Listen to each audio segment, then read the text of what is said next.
Good evening and welcome to your Week 6 NSC matchup between the Libertyville Wildcats and the Bulldogs of Waukegan. This is Kevin O'Neill, and with me as always is Coach Chris Davis. Coach, how you doing tonight? Doing wonderful, Coach O'Neill. It's been a busy night so far here at the Walter R. Johnson Sports Complex. Our varsity boys soccer team kicked things off for our homecoming festivities with a 4-1 victory over the Highland Park Giants, and we just had our recognition from our homecoming court. Our 2024 LHS Athletics Hall of Fame class just got recognized out on the track. Gretchen Hausman, who is part of that 2024 Hall of Fame class, also was recognized for her introduction to the Lake County Athletic Hall of Fame prior to the contest here. So it's been a busy night so far. Now we're ready for a little football action to kind of be the nightcap for us here. We're ready to kick it off. So we've got the 5-0 Wildcats against the 1-4 Bulldogs. Wildcats are outscoring their opponents 205-43 tonight, or as the season goes, Coach. And the Bulldogs. Coach O'Neill, I just did a little quick math on that as we were sitting here. Actually, it's funny you said that right before because I had to just run the numbers. That's I think an average of 41 points a game and 8 points scored for the Cats, and only giving up 8.6 points a game with a couple shutouts in there too. Yeah, 2 shutouts, absolutely. And I'm not a math person, but that seems like a recipe for a pretty solid season there. Sure does, Coach O'Neill. The Bulldogs come in at 1-4, and they are getting outscored by their opponents 173-62. Which sounds like about a 1-4 team. So tell us about LHS. Tell us about how the Wildcats did last week. Tell us about their season. What are we doing, Coach? So after the last time we had our Wildcats production broadcast, the Wildcats traveled up to Mundelein, where they took on the Mustangs, and had a 42-0 victory over Mundelein last week, down the long track, down 176 out to Mundelein, which the way construction's been going now, that is a little bit longer of a trek. But the Cats just kind of kept rolling, Coach O'Neill. It was able to be a very surgical performance by the Cats. I think Quinn Shambo was 20 of 21, only 1 incompletion on the night. So that's something that is, it's been kind of the key for the Cats. So they just, 309 yards and 5 touchdowns with 1 incompletion. And that's something, as we last saw the Cats on that Friday against Lake Zurich. It's been something where the Cats have just continue to keep rolling. I think that's the kind of the theme for the Cats here tonight is just to keep the ball rolling. The Cats sit with 5 victories at 5-0, and they are become playoff eligible with that 5th victory. But winning tonight and getting 6 locks it up for the Cats. They will be in the field of 256 in the IHSA, so we'll get a chance to hopefully get that clinched tonight, and then we get to talk a little bit about the playoffs, how that gets all figured, and all that fun stuff. But I know the Cats are focused on taking care of business tonight. For sure, taking care of business against these Waukegan Bulldogs. So Waukegan is coached by Zach Carr. They won their first game of the season, opened up with a dub against Plainfield Central, but then have dropped the next 4 games against Maine West, and then conference games Lake Zurich, Warren, and Stevenson. And so Waukegan's a bit, they're struggling a little bit. They went 1-8 last year. And it doesn't seem to be shaping up for that much of a different season this year. 35-6 against Stevenson last week, and from what I understand, Stevenson basically pulled all their guys about halftime and just kind of coasted through the rest of the game. So that's what we're setting up with tonight. Coach, tell us about the Libertyville offense and what we've got going on. Maybe we can get some starters up and some keys to the game against this Waukegan Bulldog defense. So, Coach O'Neill, like you talked about with the Cats, if we look at from the stats from the year so far, Quinn Shambo, the starting quarterback for the Cats, is 94 of 119 for a completion percentage of 79%. So, Coach, you were an offensive coach for a while here. Yes, sir. 79%. That's pretty good, Coach O'Neill. That's like more than pretty good on it. That's, cooking at a really elite level. That's good for a 155.9 quarterback rating. Now, I know we don't all, quarterback rating you can say, but 155, he's getting drafted first round in fantasy if you got him. And then, Coach O'Neill, too, as we get ready, I think we just heard we got the starting lineups here, but maybe we can hold off onto those because it looks like we're getting ready to turn it over to the band and have our national anthem here to kick off our homecoming football game.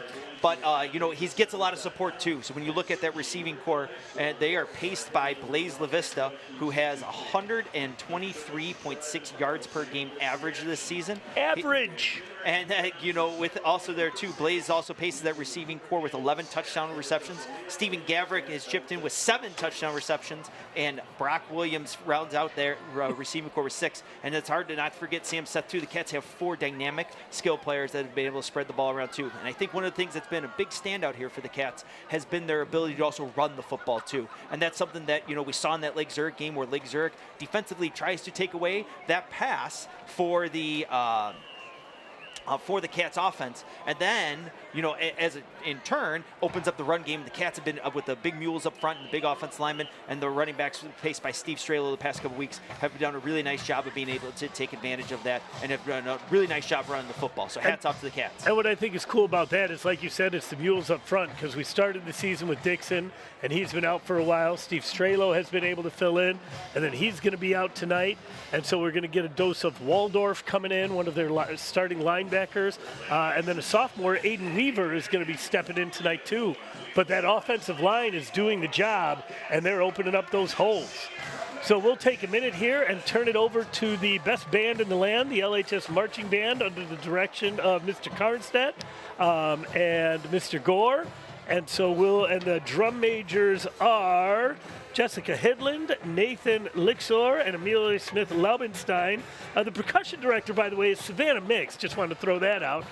So we'll turn it over for them as we're going to get ready for the national anthem, and we'll see you on the other side in just a couple minutes. We welcome our visitors, the Waukegan Bulldogs.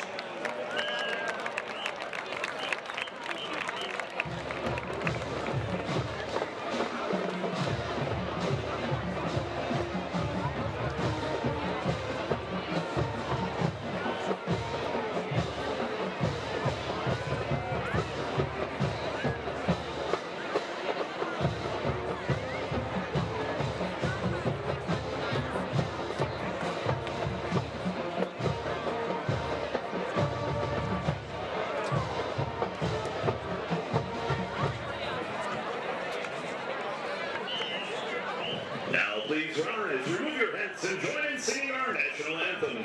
Conducted by Marching Wildcats director and LHS alumnus Matt Karnstedt. The flag flies at the north end of the stadium.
All right, Mr. Karnstedt there in that flashy orange jacket. Gotta love that. A little homecoming look for him. Looks like he's got a clean shave on the dome, too. Looking good.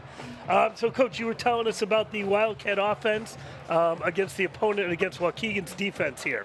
Yep, so now let's see if we can, as we get a great shot there, the Marching Wildcats game. We might have that graphic ready to go with the starting lineups and get to the keys in the game. So for the guys up front of the offensive line, number 55, Carson Holmes. Who I had the distinct pleasure of wearing his jersey in school today, by the way. And number 64, Rhett Van Boning. Also up front, the man in the middle, the center, number 68, Max Frazen. And the homecoming, what do we call it? Homecoming court, Coach O'Neill. Homecoming court. But he won. Like, what was the name of the winner? I did not see that from before because we were getting ready set up for that Hall of Fame. So congratulations to Max. As the Cats come on the field here, continue down the offensive line, Coach. Also at the offensive line, we have number 67, Andrew Langfeld. And then rounding up the front five is number 58, Sawyer Kapala. And then, as we talked about there in the opening, the guy behind center who keys it all for the Cats is number 7, Quinn Shambo. In the backfield, we have the running back for tonight, number 43, Aiden Weaver, which I know Coach Neal will talk a little bit more as the broadcast goes. And then those 4 skill players is led by number 4, Blaze LaVista. and number 11, Steven Gavrick. Number 1, Sam Seth. And number 13, Brock Williams, is the tight end. And those 4 skill players, Coach O'Neill, are the dynamic recipients of all that Quinn Shambo passing, that protection from the offensive line. Yeah, and it's it's going to be an impressive night. We're really hoping for some fireworks tonight. They've been lighting it up, like you said. What are they averaging? 40 points a game. Yep, and then Coach O'Neill too, like with that 40 points again, that's one of the things too that we talked about in the open. I want to give a big shout out to that offensive line. A lot of the times the skill players get all the stats and they get all the stuff, but those guys up front have been doing a great job this year of really helping pace the offensive line back, the Wildcats offense, as we get a nice shot there of number 13, Brock Williams. So the Wildcat defense against this Bulldog offense, like we said, the defense has pitched 2 shutouts tonight and has only let up 43 points through 5 games.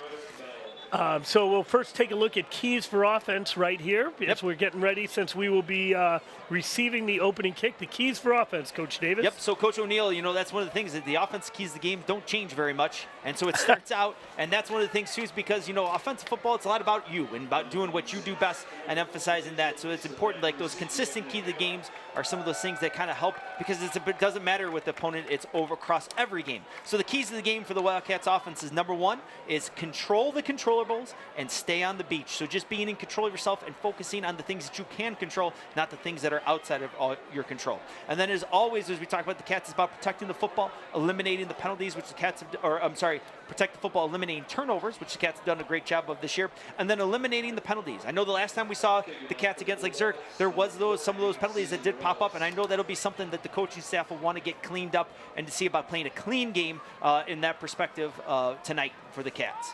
So it looks like we've got Keyshawn Abrams, who is going to do the kicking duties from the right hash for the Cats. As we get a look at some of those guys along the front line there, setting everything up for us. It's Andrew Langfeld, one of your starting offensive linemen, Win Wysakovich. The kick is up, and it's a short one to the up back, and he's going to fall right on it and smother that up, which is exactly what they want when they want them to do. It looks like that was number 42, Harrison Clarkson, the big linebacker, getting his hands on the ball. So that's pretty good starting field position for us, Coach, wouldn't you say? It is, Coach O'Neill. And as we get started here, what will be interesting to see here with the Cats is how the Cats come out to attack this Waukegan defense. So, as Cats take off here, it'll be nice to see kind of where we pick up from the last time when we saw the Wildcats. We talked a lot the last couple weeks. The running games really come on. Be interested to see how the Cats would choose to begin the attack here against Waukegan. So Eric Waldorf, who's one of our linebackers, is getting the start in the backfield because of Steven Strelow's injury. So we'll see him some, and then I'd imagine we'll see Weaver later in the game. Quinn takes a snap, fakes it, gets it out to number 11, Gavrick, and he's got a nice little run, nice downfield block there. And look at number 54, number 64, RVB getting out in front to get a block. That was a nice job there by the Cats with the quick pass out. They had the numbers up there as we get to the replay here. And we can see Steve cut it back in, does a nice job of getting back vertical to get through that first down. Nice job, like you said, getting down there by Rhett on the downfield block. Cats hurry up. Shambo slings it out. That's the Gav once again. He puts on a little swim move, and I think he's going to have enough for a first down. Stays in bounds. Two plays, 2 first downs. That's a pretty nice start. It is. A good methodical start here, too, for the Cats. And one of the things we've seen over the past couple weeks is Cats offense, a lot of people playing back off, playing real deep, kind of some of the stuff that you see on Sundays, too, now with a lot of the too high looks in the NFL games as well because of the respect for the passing game. You see that a lot here, too, tonight. Oh, nice pickup by Waldorf. Shambo still scrambling. He's going to fling that in the direction of Gavrick. That's just an example of Shambo's arm strength. I mean, he just basically flat-footed, slung that 30 yards downfield. Yep, and that was an interesting there kind of wrinkle from the Waukegan defense about bringing 6 there for the pressure. It looked like maybe even almost 7 of bringing that overloading with the Cats and then kind of just playing that man coverage or that loose cover 4 coverage across the board. Be interesting to see kind of how that matches up for Waukegan tonight with this 3-3 stack defense. Right, because Waldorf did a nice job of picking that up, and there was still another guy coming, another 2 guys coming. Quinn swings it out. That's Sammy Seth on the reception. He's going to pick up about 5 before he's slung down. Number 1 in your scorebook and number 1 in your hearts, folks. So that'll bring up 3rd down, and let's call it 6 here, Coach O'Neill, for the Cats. As they get into plus territory, I would venture to guess we're in 2-down territory here for the Cats offense. And as we've seen before, really, down distance doesn't really matter too much for the Cats with how explosive that we've seen them so far this year on the offensive side of the ball. This is also the first time they haven't just gone right up to the line, taking their time a little bit here on this 3rd down, making sure they get right. So Waldorf in the backfield. Snap is low, and Waldorf's going to have to fall on it. Quinn was trying to look around to see if he could make something happen before he picked up the ball, and that ball just never came up. And that's again too, Coach O'Neill, from the Waukegan defense there. You saw that pressure come there from the bottom part of your screen on the offensive left side with out of that 3-3 stack defense, bringing 2 to kind of with like a little pick with an overload. So it's a kind of an interesting wrinkle there for Waukegan. I know as the Cats face this 4th and 12 here, be interested to see what the Cats get dialed up and what Waukegan chooses to bring as they get going from their defensive strategy. So they've got 6 straight across the line right there now. Quinn is dropping back. Waldorf gets a good block. Quinn stays in, lets it fly, and just overthrown to Gavrick. Heavy dose of Gav right now. That will be a Cats turnover on downs. Haven't seen too many of those this year, Coach. We haven't, Coach O'Neill, and that's one of the things, too, here that was interesting is that Waukegan chose to bring the pressure, which is, like we haven't seen that a ton so far with the past broadcast. Most defensives have elected to play everybody back and just to kind of bail back out and make the Cats kind of march down the field like we saw in that Lake Zurich game. Interesting wrinkle from Waukegan so far of dialing up the pressure, and you could see there that they were able to get to Quinn Shambo, which we haven't seen too much this year. Yeah. So Waukegan has 2 players, DJ Brown, number 1, and TJ Grady, number 6, and they both alternate at quarterback and wide receiver, and those are their 2 dangerous players right there. So the snap is back. The give is so Grady is playing quarterback right now. DJ Brown was out at wide receiver, and the give was to, didn't get a number there, Coach. I think that was number 31. 31? 3 Douglas Lewis, Coach O'Neill. Okay. So pickup of about 3. So that was an interesting play there from Waukegan coming out with the gap scheme run. We saw a little pin and pull action there from Waukegan as they try to attack that 3-4 defense from Coach Budge and the Cats. And Coach O'Neill, that defense has been playing lights out so far this year. I know as we get going to the broadcast, we'll talk some more. We didn't get a chance to go through the defense yet. So adjusting, one of the big things, Coach Bo, we'll get to that in a second as we get the snap. The handoff is to number 32. That is David Brown, and he's going to get stopped lost a couple. One of the big things Coach Budge is worried about is the speed of this offense and also their multiple looks that they give. They give a lot of different looks that's going to keep the defense on their toes, and you're not always sure what they're coming. They don't have a ton of complexity in their plays, but the different looks that they line up with gives the defense fits. And that's one of the things, Coach O'Neill, as you talked about there, like with Coach Budge being concerned, as we get a nice look there at the Cats rallying to the football right there with all those orange jerseys getting there in on the gang tackle. Everett Kendall on the big stop there. Is that makes it, a challenge is when a team keeps it simple so you can play fast offensively, but the multiple looks does pose a challenge there for that defense. Back to pass right now. The ball is up, getting out to the flat, and that is incomplete. Mason Strader coming down from his safety position, adding a little pressure. But, man, you got to love to see Basic getting all the way out there. Long distance to go and not making anything easy for these Bulldogs. And they're going to have to punt with 4th and long 6 coming up. So as we get ready to see for the Cats back, number 1, Sam Seth, and it looks like number 4, Blaze LaVista are back deep here for the Cats as Waukegan lines back up that punt formation. Kind of a little slower start than what we've been used to, Coach O'Neill. Yeah, We've kind of had a little bit more action on both sides of the ball here at the start. It looks like Waukegan's out with the fake. Punt, and then there's the rugby punt of getting it back down. So the excellent play right there. Because one of the things I was going to say is you have to watch out. Waukegan knows they have nothing to lose right now. Like, pull out the stops. They're 1-4 right now. They've got to watch for trickeration at any given time. And that rollout punt is one of the ways to do it. Like, if that's open, if the Cats aren't paying attention, boom, all of a sudden go ahead and spring that. And still, heck of a punt puts the Cats inside their 20 right there. Yep, and that, Coach O'Neill, that type of punt actually is Lake Forest from our conference has run it for. Yep. I would say north of a decade, over 10 years as the Cats often takes out of the field, and it does provide that look where I'm sure that the punter has the option to take off and run if the edge is set. I think they picked that up from the Wildcat freshman team, Coach. As we've got, ball is incomplete. That one was out to La Vista. And Coach O'Neill, again, while the pressure didn't get there, the Cats were able to get that ball out quick to the edge. Again, Waukegan's bringing 5, bringing 6. Like, this is just, we we've talked about it a lot so far in our short time on the broadcast, but it's something different that the Cats haven't seen. And that's something, too, for the Cats as the season goes on, to starting to see different looks from people, maybe stuff that's not necessarily always shown on tape. Chambeau, and the give is to Weaver, it looks like, who's going to go ahead and get a first down on his first varsity carry. A first down and more. He's going to pop that for about 13 there. Nice carry from the sophomore, Aiden Weaver. Welcome to varsity football, buddy. As we get the right there, you can see nice seal by the Cats out there. Good blocking back on the outside. Nice job by the receivers to allow Weaver to get the edge. Pretty much untouched there, Coach O'Neill, past the first down marker. That helps. So Chambeau ready to take the snap. Weaver still. Weaver fake to Weaver. Ball is out. That is to Williams, I think, based on the size of him. That's going to be another first down. And that's there for the Cats, is that where, as they keep going through here, these methodical little throws of 10, 13, the run to the outside, all that stuff, the Cats keep marching their way down. It looks like that'll be the kind of the recipe here for the Waukegan Bulldogs. They need to kind of limit to that for the pass, because I think the whole place is kind of holding their breath now to see that explosive downfield Cats passing attack. And here it comes. Chambeau lets one rip. He's got LaVista's got a man beat. Oh, nice play there. Number 4, Martell Williams gets his hand up there. LaVista was behind him, but again, Quinn was pressured. Didn't get to step, didn't get to plant on that throw. We did, as you get to look here, as Quinn gets rolling out back to his left. That's a hard throw to make, and to be able to plant, and you could see that, still be able to get all that on the ball to go back across the field.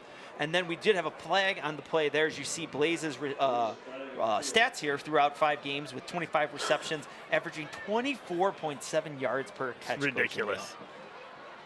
So holding is the call against the Cats. It looks like that penalty is going to be accepted. Marks the Cats back to make it 2nd down and 20.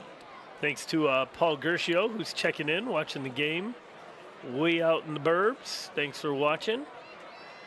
So Cats will set up with the 2nd and a lot. Sorry, that first down. First and a lot, that's right. So 3 out to his right, 1 to his left. Quinn's going to roll to his left, plants. Gavrick comes back. Boy, puts on the brakes. Put on the brakes and he'll fly right by. I seem to remember seeing another Gavrick run an awful lot of routes like that. Yes, Just stop on a dime and come back to get the ball. Yep, nice job there by Steve of coming back. Quinn with the rollout to the left, which is a right-handed quarterback, always is just a little bit different, just different to look. Nice job there getting that ball back and delivered. That is Waldorf who gets the carry. That's Weaver, Coach. Oh, sorry, that's Weaver. Sorry, Weaver. Sorry, buddy. Had Weaver in class last year. I won't hear the end of that. Messing him up with Waldorf. Probably be happy. Waldorf's a little bit more larger man than Aiden is right now. So here comes the pressure look again for Waukegan. They're bringing the heat. Ball is out to LaVista. He's got it, goes down to get it, and then it's going to get another 12 yards. It really is, Coach. You're right. This is something the Cats haven't seen. And we have a flag down there. Look, Coach O'Neill, looks like it's upfield. Might be holding there on the edge of the Cats as we get a nice replay here from our Wildcat production crew. Nice job by Blaze going low to be able to get that picked up. We'll see what the call here is on the field. The Cats are backing up. Looks like it's going to be, hold again. And that's, Coach O'Neill, we talked about in the offensive keys of the game about eliminating the penalties, where that's, one thing with the Cats with how explosive they are and have been so far this year on offense, where it is one of the things they've been able to overcome those penalties, which is always a kind of a big thing as well, too. But you definitely don't want to have to put yourself into that spot to see there, which the Cats have faced here a couple times this drive already. And that's discipline. That's focus and discipline, and sometimes it's hard to keep throughout the course of the whole game. I feel like we've seen the Cats do a better job in the second half almost than in the first half, which is a little unusual. Interesting look down here to the bottom of the screen about Waukegan. Looks like there's only 2 over there. 2 over there for 3 receivers. Quinn's going to see that. Levista's going to go ahead, make the catch, pounds off one defender, and he's going to get it in for 6. That was a nice pre-snap read by Quinn. Saw that they had a mismatch there. Yeah, great job there. Nice job by Blaze of securing the catch. Quinn put it on right before he got back into that deep safety on that seam route. Nice job with the pitch and catch for the Cats as we get the replay here. You can see Quinn step back in, get that ball up nice and quick, recognizing what we saw up here in the booth. Nice job there by Blaze of finishing off the run, too, for a Cats touchdown. Just a nice finish. I mean, knew the guy was right on him, was able to create some separation with his strength and his size. Looks like we got Ratner in for the extra point here for the PAT. Wildcats lined up straight across. Didn't come out in muddle huddle to start the game. That's been their MO so far. The first score, they've done muddle. Ratner's going to go ahead and pound that through the south goalpost. And we've got a 6-0 lead. Not even quite halfway through the first quarter here, Coach. So, Coach O'Neill, like we talked about in the open earlier tonight, to kick off our action here at the Walter R. Johnson Sports Complex, the varsity boys soccer team defeated the Highland Park Giants 4-1. And the Cats are currently sit at 7-2-5 on the year with a 3-1-2 record in the North Suburban Conference. The Cats wrap up the North Suburban Conference action this week on Tuesday here at LHS as they host the Warren Township Blue Devils at 6:45. They're getting ready for that. That end is the calendar flips to March, Coach O'Neill. We start getting into IHSA postseason time for a lot of our fall sports, so we want to give them all a big shout out. But congratulations to Coach Thunholm and the varsity boys soccer team. Great victory tonight, and we look forward to continue to watch them in many more weeks of soccer action coming up. Well, many more weeks for sure. They've been just rolling. So the Cats will kick off here. Ben Ratner will be getting the ball on the tee. Some of the guys out there on the kickoff. We've got Harrison Clarkson. Number 34 is Dylan Doherty. Oh, thank you. Oh, we're on plates tonight. I don't know if this is an upgrade or a downgrade. So Connie Kowal giving us the stats. So that Cats drive was 8 plays covering 86 yards in only 1 minute and 36 seconds taken off the clock, with a mix of 5 passes and 3 runs there, which finished off with that touchdown throw from Shambo to La Vista.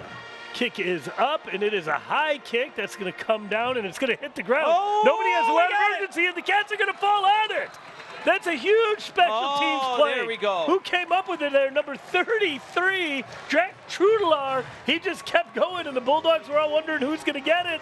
And Trudelar said, I will take that ball. There we go. Great heads-up play there by the Cats. Wonderful job on the kick coverage there. Nice job by Jack of recognizing that ball on the turf. Be able to scoop it up. Cats will take over then at 1st and 10 on a real short field right there on the 20-yard line. I mean, if there's one thing Waukegan can't afford to do, it's special teams miscues like that. Like, they're fighting, they have some rough sledding ahead of themselves as it is.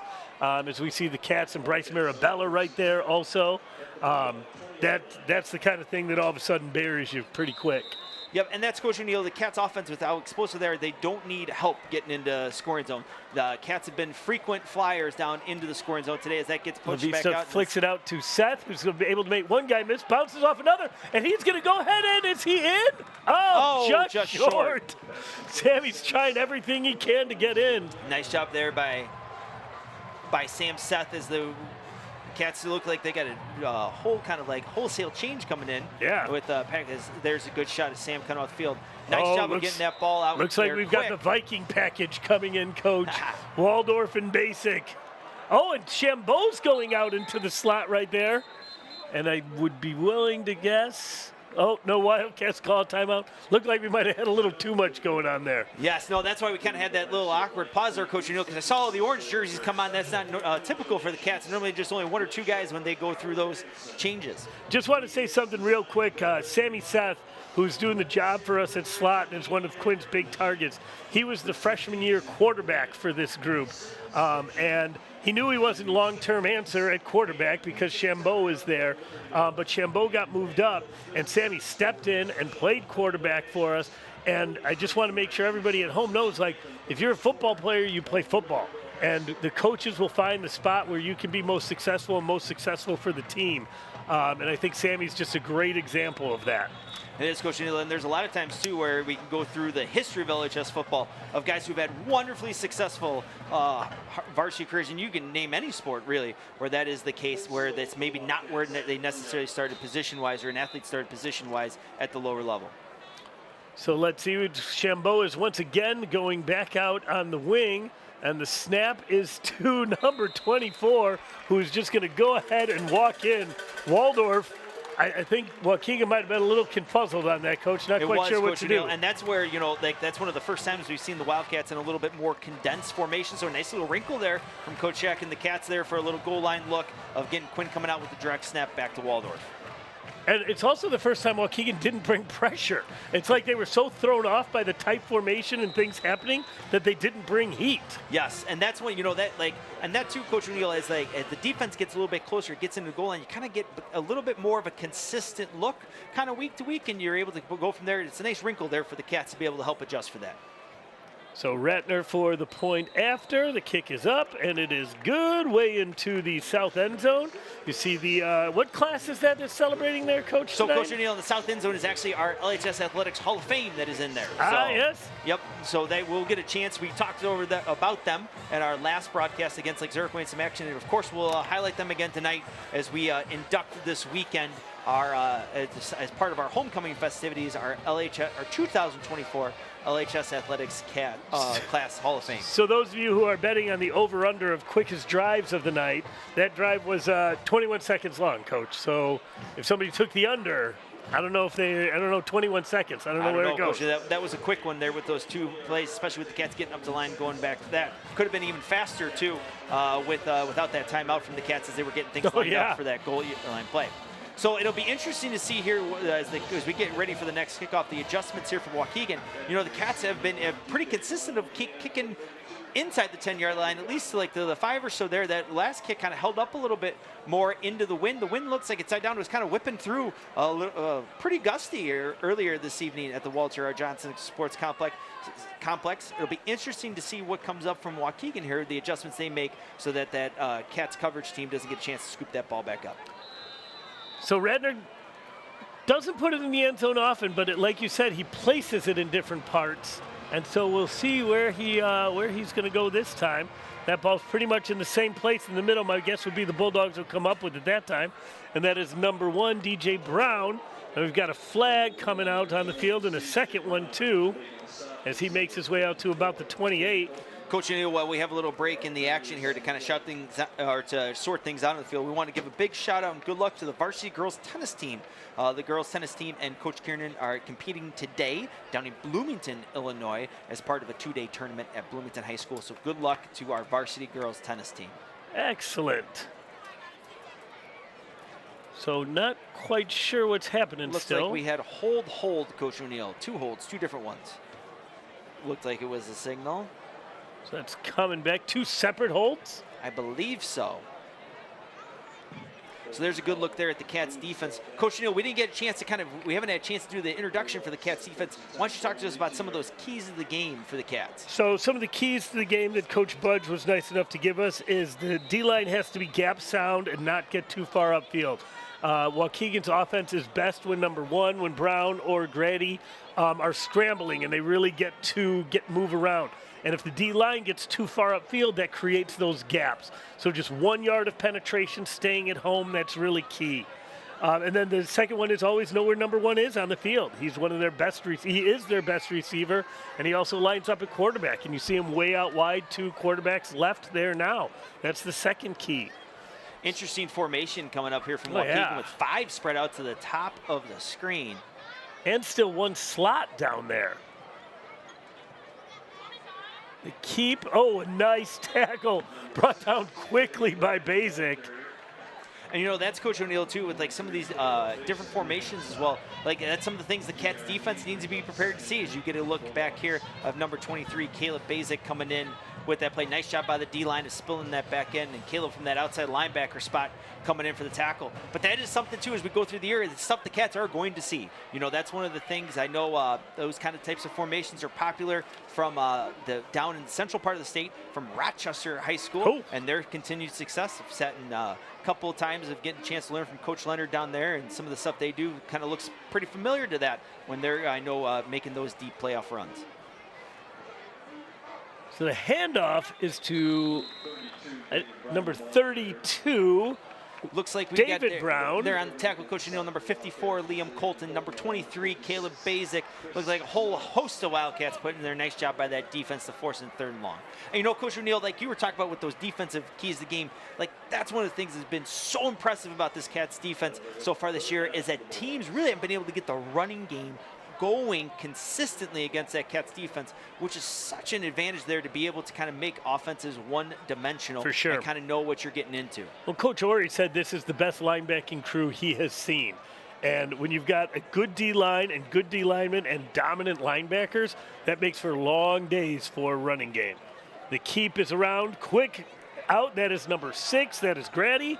He keeps it right from the quarterback, and that's what Coach Buzz was talking about, making sure you know where those guys are, 1 and 6 are. Yep, and that was a nice tackle there by number 5, Aiden Newby, who coming up from his cornerback spot, kind of one-on-one there off tackle. Nice job there by Aiden of getting him back down right before the change. But we did have a flag back on the field. We'll give a second here for the officials to get that sorted out.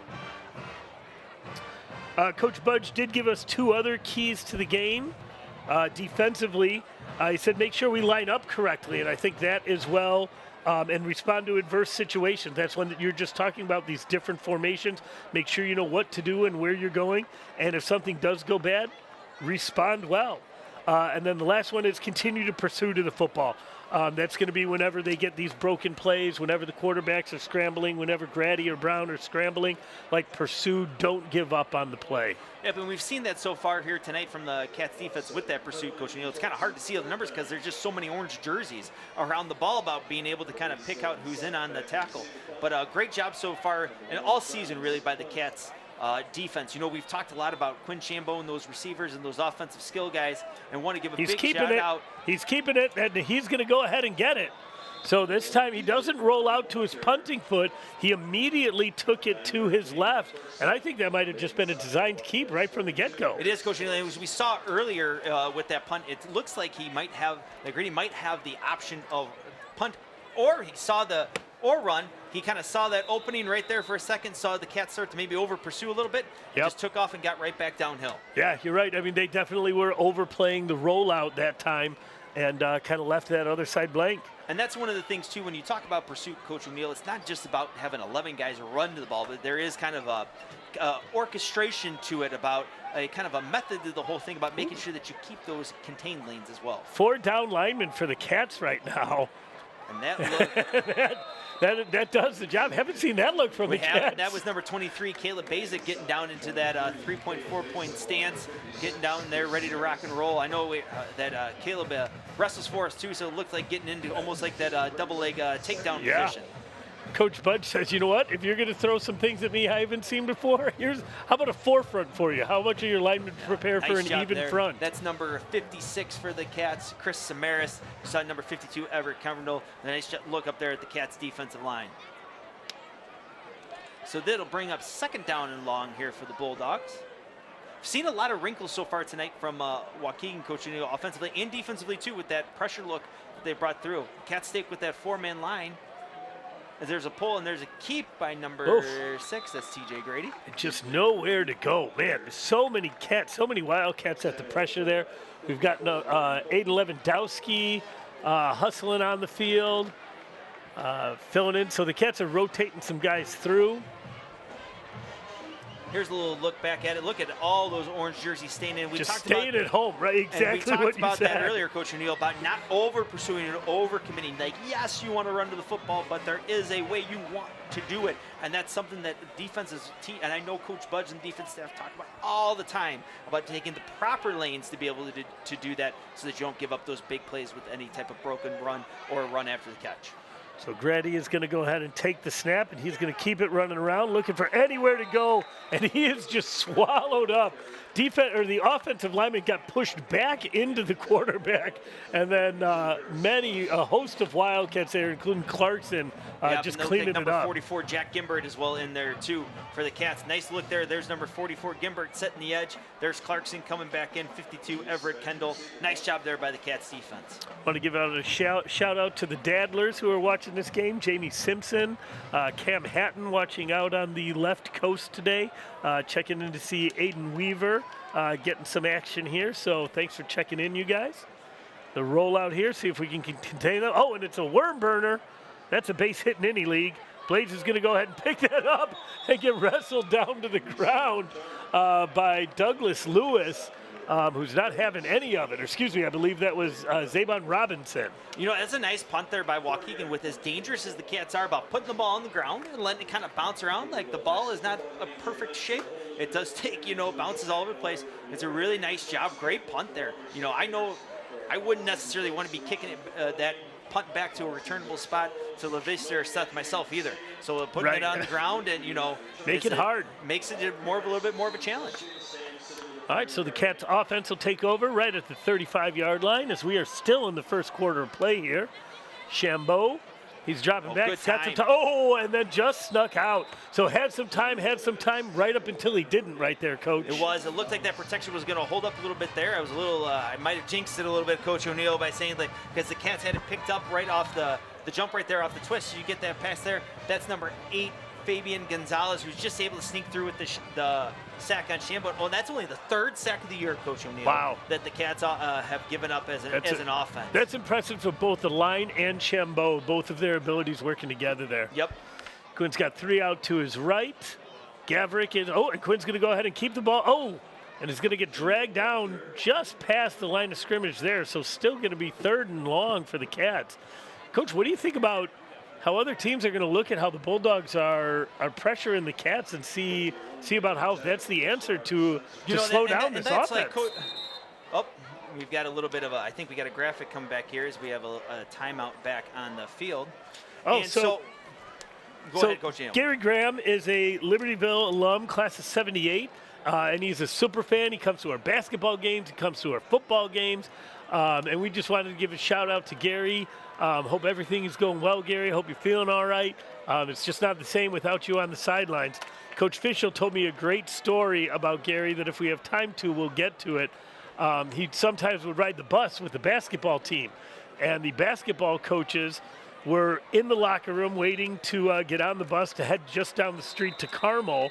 And Gary was on the bus, and the bus drivers thought Gary was a coach and said, all right, are we going? And Gary said, let's go. And so the bus driver took off to Carmel when the coaches were still waiting in the locker room for it. So, Gary, hope everything's doing well. Hope you're feeling all right, man.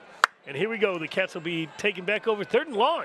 Haven't seen too much 3rd and 2 sticks. And it'll be interesting to see. There's the pressure look again from Waukegan as they get the twist. Oh, back and there it is to Brock. Right there to Brock Williams. And that Coach O'Neill, as Brock's rumbling down the field. Nice run after the catch. Oh. And that's what happens, Coach O'Neill, when you bring the pressure and you're not able to get back home with that explosive Cats offense. I mean, that completion was good for a first down. There was a 15-yard completion just on the catch, and then Brock picked up another 15, 18 yards after the catch just on sheer muscle. Cats are going fast here as the chains get back set. Shambo gets the ball back, looks for Gavrick, ducks under one rusher, is running into a little trouble, still scrambling, looks back downfield, is putting the ball up, and he's got his man deep in the end zone and just can't connect with Sammy Seth, who is breaking on the scramble from Shambo. That's again, we've talked about it tonight with that so far in the first quarter with the pressure from that Waukegan defense. The timing up the blitz has been really impressive there from Waukegan, and the twisting and the movement, all that stuff has been really kind of interesting to watch as we get that look here of Quinn able to escape through that pressure. Great job of getting back out and then being able to reset. Just missing Sam just a little bit deep as you see Quinn kind of signaling to Sam to get back to that back corner. So Shambo takes the snap, rolls out to his right. He's got 2 receivers down. He's looking deep. He's going to go ahead and put that up, and that ball is complete. What a ridiculous catch by La Vista. Wow. That ball was on a rope, and La Vista just pulled it out of the air right over the defender. It is. Nice job there by Quinn on the rollout of being able to get that ball back deep, and great pass by Blaze. I even lost the ball looking out here on the glare off the window, Coach O'Neill. Couldn't even see it from floating through. Great concentration there by Blaze to haul in that touchdown reception. Wow. I mean, that's a highlight reel catch right there, and I know he's got a whole bunch of them, but all of a sudden, I mean, that ball was not just lofted through the air. That ball was on a rope, and La Vista had to pull that one down. A nice job there with the Cats getting Quinn back out of the pocket, getting him to roll out, getting him away from that pressure. Great job there by Coach Shack and the Cats to be able to kind of move that launch point back there and open up that Shambo to La Vista connection for the 13th time this year. Ratner gets his chip shot in, and the Cats are up 21-0. So we talk all about the Bulldogs are slowing the Cats down. Oh, there it is. Just pulls that right out of the air. We can talk all we want about how the Bulldogs are doing all kinds of different things, but it's still 21 points in the first quarter, and, Coach. Coach O'Neill, and that's one of the things, too, where it is like kind of a testament to where the Cats are kind of at right now, is that's one of the things we haven't seen, like that methodical piece, but it's those big plays, those big explosive plays off there. So, Coach O'Neill, we want to give a huge shout out to our boys and girls golf teams. Our boys golf team and Coach Wall won the IHSA Regional this past week, hosted by Warren up at Bittersweet. This is the first time the Cats have won the Regional in over 20 years. The Cats shot a team score of 313 to beat Lake Forest by 5 strokes. Ryan Andrews tied for medalist honors but lost in a playoff with a 75. And the team is back in action on Monday at the Barrington Sectional, at the Jacob Sectional held at Randall Oaks Golf Course. And while we've got a moment here before the kickoff, we want to give a huge shout out to Coach Peterson and the girls golf team, who also won the IHSA Regional Championship this past week. That was hosted up by Antioch up at Spring Valley. The Cats shot a team score of 346 and were paced by Kenzie Christie with an 84. She was 4th overall in the regional. Abby Feltz shot an 86, which put her 5th overall in the regional. Sophia Sesnavar had an 87, which made her 6th overall in the regional. And Josie Mitran had an 89 for a 9th place finish overall in the regional. So good luck to Coach Peterson and our girls golf team as they're back on action on Monday at the Barrington Sectional held at Bonnie Dundee Golf Course. Sophomore Jack Zabin with the kick all the way down to the 5. And that return is brought out to the 25 right there by the Bulldogs. Thanks to Mark McGovern for checking in. Appreciate that. Appreciate the support. So the Bulldogs will take over at their 25, and the Cats defense will come back on here. They've been very proud about the shutouts that they've had and the scores that they've held guys to. And you know, like Coach O'Neill, for what we've talked about so far, where Waukegan, we've talked a lot about, has been their defense. Like offensively, they've struggled to get momentum started against this Cats defense. A lot of sure tackling by the Cats.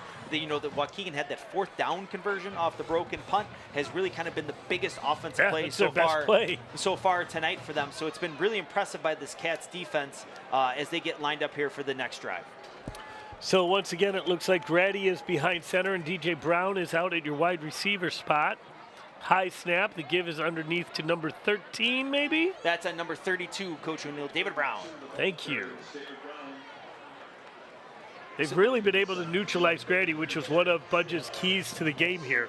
Not let him get anything started. Yep, and like we said before, like the tackling from the Cats in the pursuit has been really nice. Like it's one of the things we talked about it a lot so far in the broadcast, but you can see it right there. It's a good job by everybody coming in to fit, to be able to spill it back in. Nice job there by number 42, Harrison Clarkson. Saw the same thing. Edge to turn it back in. Force the rest that of the play defense. in. So Brown is out to quarterback right. Grady is under center. Cats look like they're bringing a little pressure here. One backs off. Brown gets the ball. 32. David Brown gets the ball.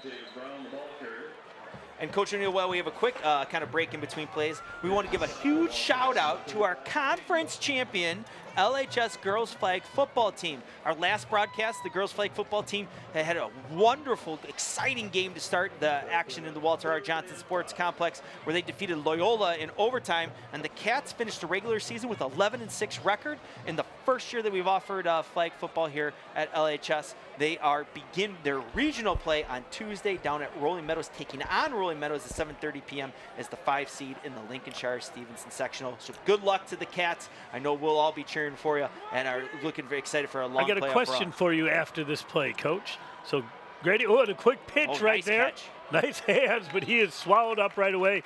So the Bulldogs trying anything to avoid that defense. It's just pretty much dominating the line of scrimmage, dominating the box. And that's Coach O'Neill, where it's been trying to use kind of a little bit of that pin and pull, or here trying to get the ball back on the edge. The Cats have done a really nice job of rallying back to the football, and you can see those angles that the Cats are taking about turning it back into the defense. It's just really nice defensive play. It's been really fun to watch. It actually looked like Waukegan tried to pull the backside guard on that, and Harrison Clarkson was blitzing that gap and just blew up the puller.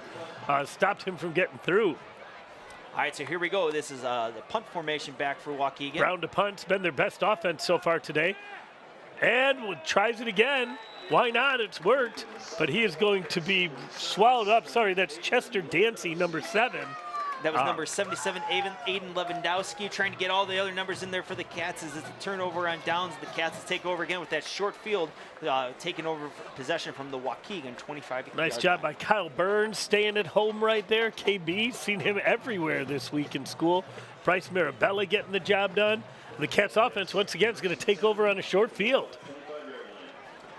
All right, so as the Cats get lined up here for 1st and 10, They have 3 receiver splits at the bottom of your screen. Brock Williams at the tight end position up at the top. Shambo calls for the snap. It's out to Sammy Seth, and it's just over his head. I promised Sammy I would not make any short jokes anymore, so I'm not saying anything about that. So as we get from there's a nice little graphic there for Sam as they're getting locked in. You know, that's one as the Cats get going here. We've seen those quick wide receiver screens, getting the ball off fast to the outside, help beat that pressure from Waukegan, be pretty consistent for the Cats. There you can see the time up there for the blitz from Waukegan, and it's been that little twist, that little wrap with one and then really 2, effective. Which is always a challenge to pick up regardless of what you have when you start to get to that twist. But as we saw before, you got to get home, because if you don't get home, there's opportunities that are left down the field. Shambo takes a snap. Oh, and Sammy Seth's going to stride right into the end zone. That was a great seam read right there. Saw an opening and just fed the ball right to Sammy. Nice job. Yep, and just as we saw earlier from Quinn, nice job of getting the ball back out on time. We've seen a lot of those long touchdown throws from Shambo this year. So far tonight, we've seen some that have just been on a rope. There's a great look at that one right in there to Sam in that seam. You know, that 18-yard mark, Coach O'Neill, on any type of seam throw is kind of like that kind of happy place where you want to be able to get that in before it gets into the safety, not to get too technical, but a great job there by Quinn and from Sam on the connection for the touchdown.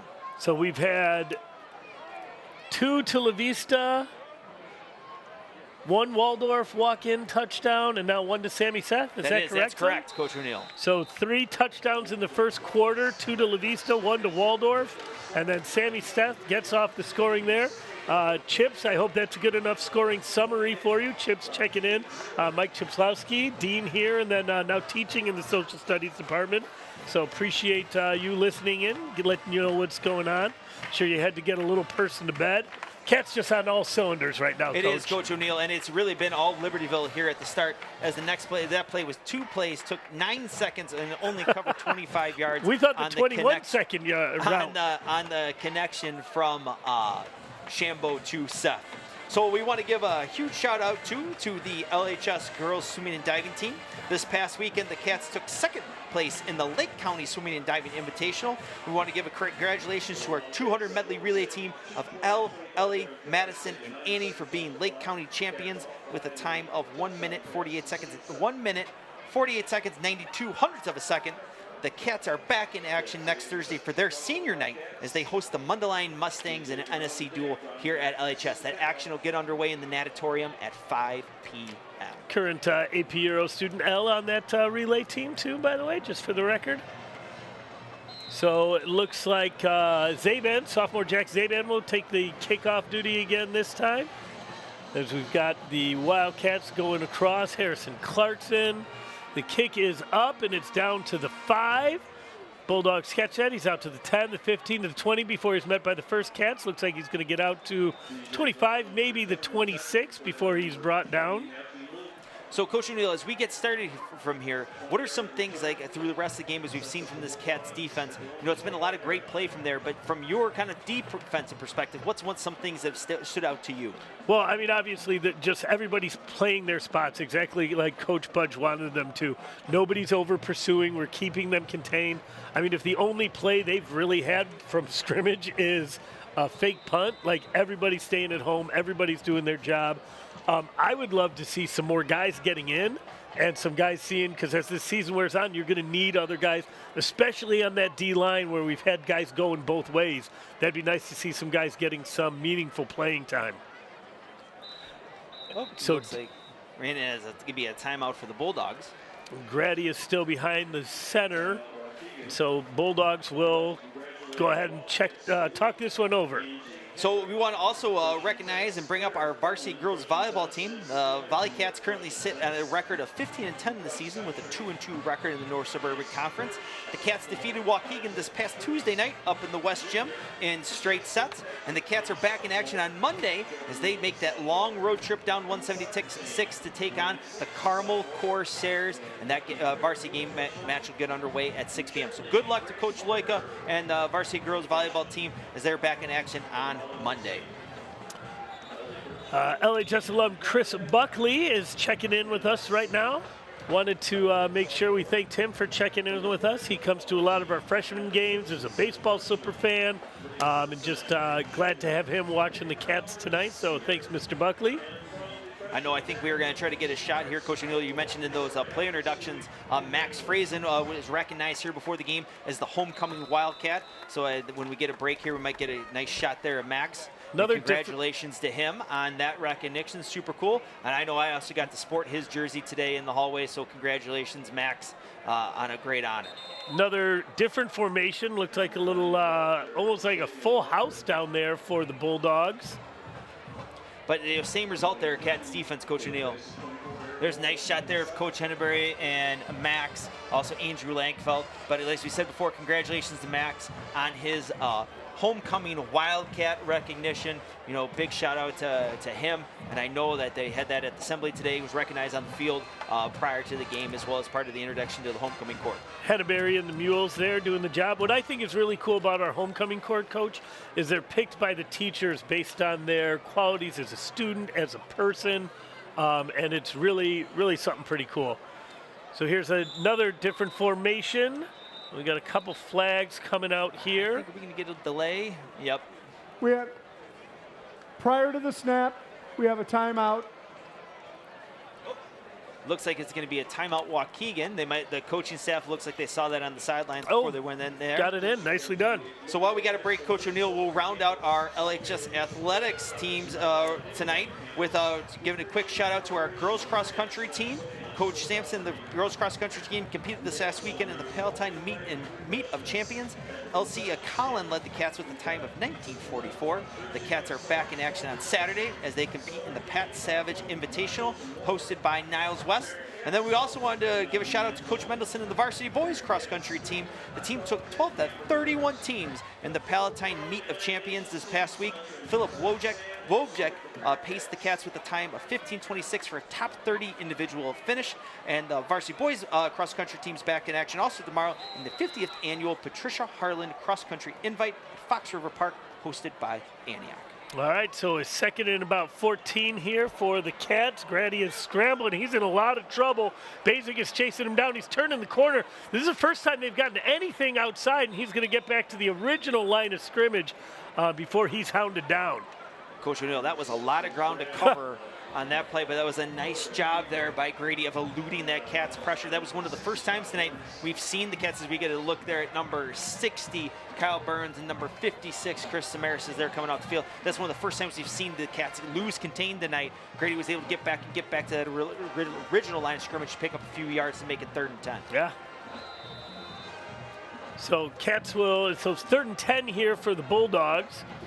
Be interesting to see what they come out, what formation, more traditional formation, 2 out to the right of Grady here, or to the left, excuse me. Cats have 4 down linemen again. They're looking for a quick hit on that seam, targeting number 9, Damian Walker, but man, there was nowhere to go right there. Coach O'Neill, we talked earlier about Max being the 2024 homecoming Wildcat. And let's give a quick shout out here to our entire homecoming court. The court was nominated because they are a source of inspiration and empowerment to others, proud to be a Wildcat, contribute positively in the classroom, involved in and out of school, and respectful and kind to all Wildcats, living our daring mission. So here after this punt formation, I'll kind of give a shout out here to everybody that was nominated on that homecoming court. So once again, this has been the Bulldogs' most dangerous weapon so far, as they're moving into another different formation, and that kick is off. Hot grounder here. My guess would be the coaches told La Vista not to take any chances on this anymore, and the Bulldogs will down it. So let's hear about that homecoming court, Coach. All right, Coach O'Neill, we want to give a huge congratulations to Jana Abdelrahman, Ali Abel, Max Frazen, Jack Gerber, Callie Hill, Molly Shinnick, Sydney McGrath, Ruby Nevins, Benjamin Ratner, Madison Sears, Shuhani Sharma, Molly Lyon, Madeline Stalter, Sophia Theodos, John Volk, and Jess Levine. Congratulations to all those students for their homecoming court recognition. You make us proud to be Wildcats, and we hope you have a great homecoming. Maddie Sears, the Wildcat stats girl here too, so she's down on the sideline wearing her sash. Love to see that. Chambeau takes a snap. He's looking. He's got 3 receivers. La Vista standing all alone there. Quinn's under a little pressure. And he's able to find Brock Williams for a 15-yard completion, and he's still going. Nice downfield block. Williams is not going down without a fight. Still on his feet. Sorry, I almost got him tackled there. And after about the fourth guy contacting him, comes down after a gain of 30 yards, Coach.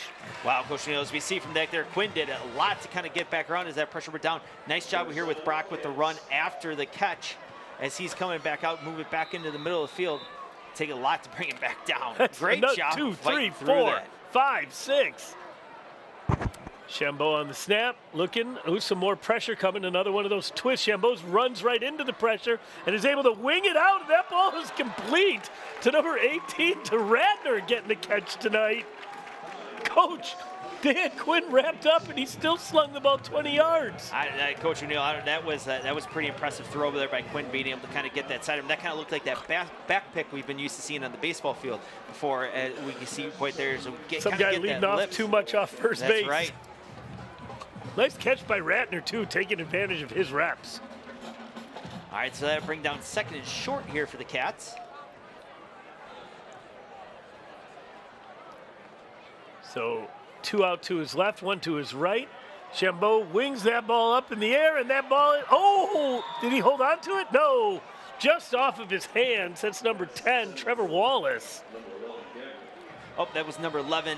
Stephen Gaverick? Yep, Stephen Gaverick, Coach O'Neill back from there. And that's where, too, we still saw that pressure there from Waukegan about getting in back on Quinn.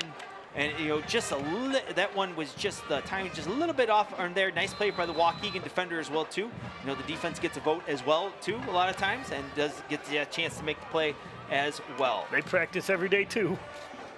Sorry.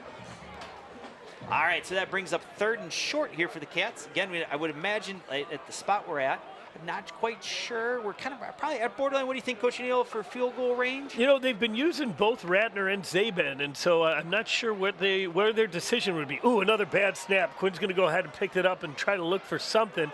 He's running. He just tucked that ball under, and he said, I'm going to go ahead and get that first down. It's going to be real close. It is. Be dependent there on the spot. Good decision, good quick decision by Quinn to just grab it. It is, and it's a good decision too, because that looked like that was a run play that's called, so that the receivers, even if you want to throw it downfield, you're probably going to get linemen downfield on that as well too. So good decision by Quinn of recognizing what it is, and we get the first down there as a result of the Shambo run of taking back off to get back into that first down. Nick Farmakis getting some reps in here too. He is in the slot position right now. Shambo fakes it down to Weaver. Oh, and that ball is nearly picked off. That was number 7, Chester Dancy, right there for Coach O'Neill, who's had his hands like just couldn't corral it back in. I don't think he was expecting it to be coming at about 80 miles an hour. So you can see right there, as you can see the pass back in, just kind of sneaks back out. You see Quinn clutch back on it, just didn't quite see, and Dancy just can't hold on for that pick for Waukegan. All right, so a 2nd and 10 here for the Cats. Ball's coming in from the sideline. I had a question for you about young Aiden Weaver, the sophomore coming up here. I have a question for you after this play, Coach. So the snap is back. Weaver stepping up to block. This pick over to Williams, who's always dangerous. We know gets one block, makes another guy miss, and he's fighting for the end zone. It takes a pack of Bulldogs to bring him down. Nice job there on the quick throw there to Brock. We've seen that a lot there from the Cats, of him able to sneak out from that tight end position. And then as we've seen so far tonight, he's lethal with that run after the catch. As you can see, Brock just turned around right there. Nice job by Quinn putting it right on him at a spot where he can then take it and turn and run. And then right up to the line again. Got 2 Cats packed in tight down here on the short side of the field. Fake to Weaver, and the ball is just a pitch and catch, about as easy as it can be for Stephen Gaverick. Quinn just goes ahead and puts that ball right in, and doesn't get much better than that, Coach. Yep, nice job there by Gaverick with his route of being able to get back inside the DB right there. He had a lot of room up there to the top of the field. Nice job there with the pitch and catch from Shambo to Gaverick. So when you've got a guy who comes up midweek, a sophomore who comes up midweek, and the Cats have so much of their plays coming in from the sideline, hand formations, how much of an adjustment is that for a sophomore who's now stepping into the varsity lineup? You know, Coach O'Neill, I think one of the biggest things is when you're in that situation is just not letting the moment become too big. It's still the same game as we get here lined up for the extra point. And that kick is up and good. So that'll make the score 35-0 Cats. But to kind of go back to your point, it's still the same game that you've been playing for a long time, and not letting all the other stuff just kind of filter back in, about just concentrating on what your job is, your responsibilities, not trying to do too much, and just kind of like what we talked about in those keys of the games earlier, about just being in control of yourself and your emotions, and being able to be focus on the things that are within your control, not worry about all the other stuff that's outside of your control, because there's a ton that comes back in. How do you even just know the plays? Like, how do you have time to learn the plays and learn the signals and stuff? Because learn signals is for most programs is we get some stats here come back in with 65 yards and 7 plays with 9 passes, 1 run set up. But when it comes there, a lot of the teams like where things are similar between the levels, and that's a part about having a whole program, not just a varsity team, a JV team, freshman. It's about having a program where things are similar, so that way it's common language and kind of folks are kind of on the same page. So it makes that a little bit easier of an adjustment. All right. So it looks like we will have Zaban do the kickoff duties again. Got Joey Chulo there on the line, getting ready for return. Liam Colton getting ready to run down, be a gunner right there. Number 44, Jack Gimbert doing the job. 34, Dylan Doherty. Tommy Bunick on his contained position. The kick is up, caught at the 10. Dances around, gets behind his walls, tucking around, goes to the short side of the field. Looks like he's going to get out to about the 24 before the Bulldogs offense is going to come out. And Cats D goes back on the field. Bodie Rohrback coming on right now, as well as some of the stalwarts. Waldorf, Basic coming on, newbie there. But looks like the Cats are mixing in some new guys also, Coach. Yep, and that's, like you said, Coach Neal, it gets a chance for, so far as the Cats with the 35-0 score, it gets a chance to get some folks in to be able to get some additional reps in here tonight. Because you said, tonight's victory locks up the playoffs for the Cats. It's a guarantee when you get to that 6-win spot. So like as those additional weeks get tacked onto the season, you never quite know when your opportunity is going to come. And all of this, just playing each play and getting every extra rep in a game situation is huge for the development of everybody on the roster. Now we want to get huge to running clock, I think is what we want to get to. Doesn't start till the second half, even if they get 40 correct, here, right, Coach? Coach? Yep, that is correct. So while we have kind of a little break here, it is homecoming, as we mentioned a few times here so far in the broadcast tonight. We want to give a big shout out. We have a sideline warning on the defense. I want to give a big shout out to the class of 1974, who is having their 50th year reunion. That's Coach Eggert's class, Coach O'Neill. So we want to give a big shout out to them. Yeah. The class of 1994 with their 30th, and my class, the class of 04 with our 20th reunion. How can that be? Tonight. It sure feels like yesterday, Coach O'Neill. So Grady, it's not former school board president Pat Grady. Grady goes ahead and takes the handoff. That might be the most conventional play we've seen Waukegan run in the last 7-8 possessions. It's been with Waukegan, you got to give them credit for being able. The Cats' defense, as we talked about in the opening, it's only given up about 8 points a game. You got to try something different, and it's a good test for the Cats too, to be able to see all the different looks and to be able to get used to different things, because that's something they'll continue to see. Is that as the season goes on, teams are not going to just necessarily show up and put all the time what's on the scouting report for the Cats. So Cats bringing a little pressure right here. The handoff is around to the left side. Good contain again, just nowhere to go. Every hole was stuffed right there. David Brown just kept trying to find a seam, and there was just nowhere for him to go. And this nice job by the Cats. We talked about that pursuit a lot this week or tonight, and that's been just as we get a nice shot there of the Cats defense. It's just been really impressive. Waukegan has really tried to get that pin and pull to attack that Cats 3-4 defense to kind of set the edge right off there, off that 4 technique position. Cats done a great job with that. Kind of like we saw, we've seen all year. We're going back to Lamont week 1. We're trying to establish their counter play, and the Cats doing a nice job of spilling it back out. Great job, great fits by everybody up front for the Cats. Right, just nowhere to go, nowhere to run, nowhere to hide, and then those linebackers come through and just clean it all out. So split way out, motion going. they're just putting that up in the air, just saying we're going to try to get that little back shoulder action, and they do indeed, but nice job corralling it in. Is that Zach Bennett who's making the tackle there, number 22? That was Grady is on the pass right there, number 1, DJ Brown. Nice pass, nice completion, a little back shoulder fade action right there, Coach O'Neill. Yep. Great job there by Waukegan as we get a chance to see here. Nice job, sets, gets the ball right back up, and really puts it in a great spot. Coverage was there by Bennett. It was good. Nice job of getting it back to the back shoulder there with the connection. Well, then from nice Grady tackle to Brown. too, open field tackle. I mean, he's bigger, taller, and he's going to make some of those catches if that ball's in the vicinity. But Zach says you're not going anywhere after that. So that first down will put the Bulldogs into Cats territory for the first time here tonight. Curious if they go right back to it. Nope, they go right back to the handoff underneath, and there's a nice little gainer right there. Bulldogs pick up 6 yards on that. Yep, that was a nice job by number 32, David Brown from the Bulldogs of getting back downhill. He saw that crease back over the top. You know, we've talked a lot about that Cats contain and that Cats pressure so far tonight, and that's really where that comes in, is that cutback is not an option right there. So as you can see here, as we get the replay, Waukegan is able to get a little kick out back there and get up to the second level, really for one of the first times here tonight, and it's a good job there by the Cats keeping it just to a 5-yard gain. So 2nd and about 5 right here. Grady is going to take the snap. He's going to give right away, right up the middle. Looks like the same play the other way. Only picks up about 4 that time, setting up a 3rd and 2.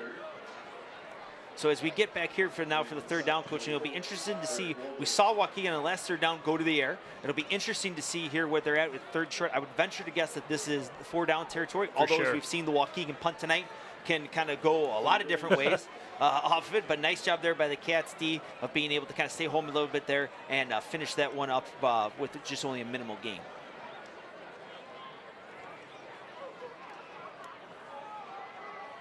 As the smoke from the Wildcat Parents Association barbecue wafts over, the give is to Brown once again, and I don't think he got it, Coach. Nope, He's I don't think short. so either. That looks He's like well that was short. number 24, Eric Waldorf. Let's see if we can see who's at the bottom of there.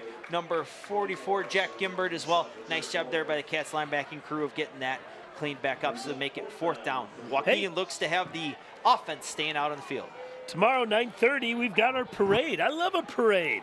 The parade is going to go down Brainerd starting at 9:30, south on Brainerd, and then west on 176 to LHS. So go ahead out and check out these very spirited homecoming parade tomorrow morning. As also part of that homecoming parade, Coach O'Neill, I know there's a lot of different floats from a lot of our different teams, clubs, activities, different things that we're affiliated here with LHS. Here's but the it's snap, also and the give is to Brown once again, and he's going to go ahead and pound forward for 7 yards and a 1st down. You know, nice drive here from Waukegan. The clock is going to become a factor here as it's under a minute left. And, they got it started here. I heard the whistle. I thought it was coming in. Yeah. Waukegan is still going back into the huddle. Off it with only 1 left and 40 seconds and counting here. The Bulldogs have been making some hay here on the ground lately, so it'll be interesting to see as clock goes up as Waukegan hustles up here to the side. Cats just brought in a couple more starters back into the back onto the field also to slow this down. High snap, give it to Brown. That is swallowed up right there by Jack Gimbert. RVB is on there too. Waukegan's going to go ahead and take their timeout now. Yep, and Coach O'Neill, nice job, bringing a nice shot here. As you can see that penetration back there from that Cats defense. Nice job of getting off that block and kind of holding up Brown there as they've had success with that pin and pull off tackle tonight. As with the second half, we'll get a chance to maybe kind of re-highlight our class of 2024 LHS Athletic Hall of Fame team. We had the 1976 baseball team, the 1973 girls 1 mile relay team, Kevin Fontana from my class in 2004, Alex Snarsky from 2014, Keith Hansen, Paul Blasco. We get a chance to kind of go through some of the bios to give folks at home just kind of a quick little history about those folks that will be inducted tomorrow into the LHS Athletics Hall of Fame. Hey, there's also good news. It's never too late to join the Wildcat debate team, Coach. Join us on Mondays and Wednesdays after school in room 131 to sharpen those argumentation skills. All right, so there's 21 seconds left here. It'd be interesting to see if Waukegan goes there. They're out of timeouts now.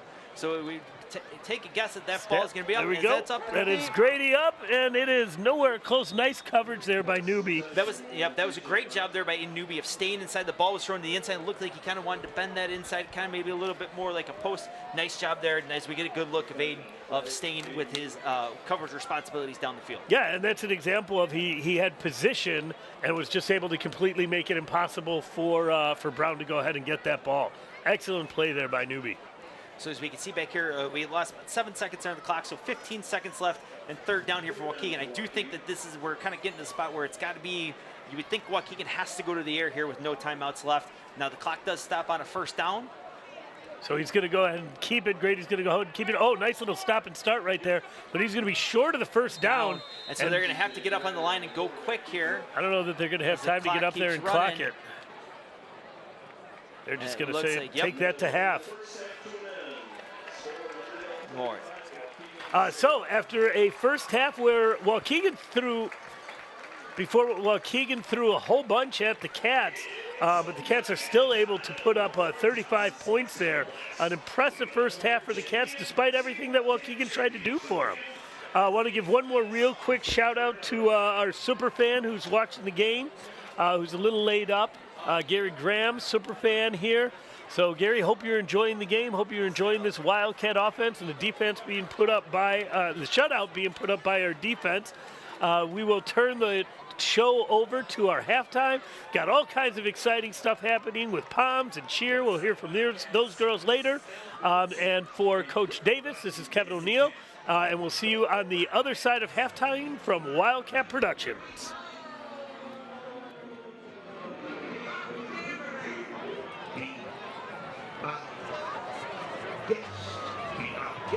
Without service to the desk. Tie your napkin round your neck, Sherry, and we provide those. Soup to you, why we only live to serve. Try the great stuff, it's delicious. You don't believe me? Ask the dishes.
First up, featured in 27 films and performed by countless artists, Monty Norman's singing to the James Bond films has become a musical signature, synonymous with the spy genre, perfectly encapsulating the essence of the world's most suave, daring, and famous secret agent.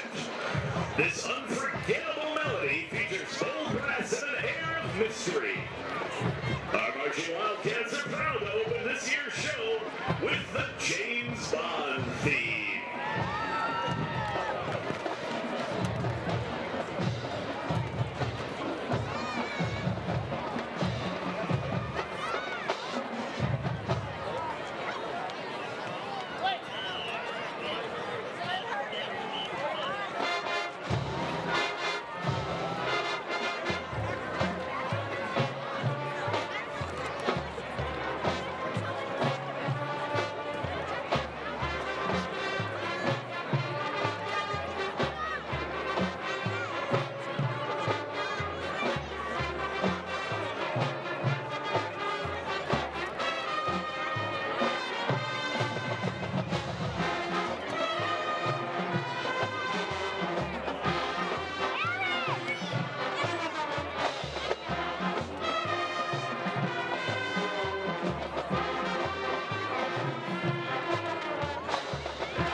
This next piece evokes the cartoonish escapades of the bumbling Inspector Jacques Crusoe. With cool jazz and warm humor, the marching Wildcats continue their show with Henry Mancini's Pink Panther.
Ms. Worldwide himself, Casey Dugan, and assistant coach Megan Walter. Please enjoy this rendition of Pitbull and Kesha's Timber.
Since 1945, the Varsity Wildcats have ended their halftime show by forming our school letters on the field. Please enjoy this 79-year Libertyville High School tradition, the Block LHS. Now, Wildcat fans, get on your feet for Loyal and True, our fight song.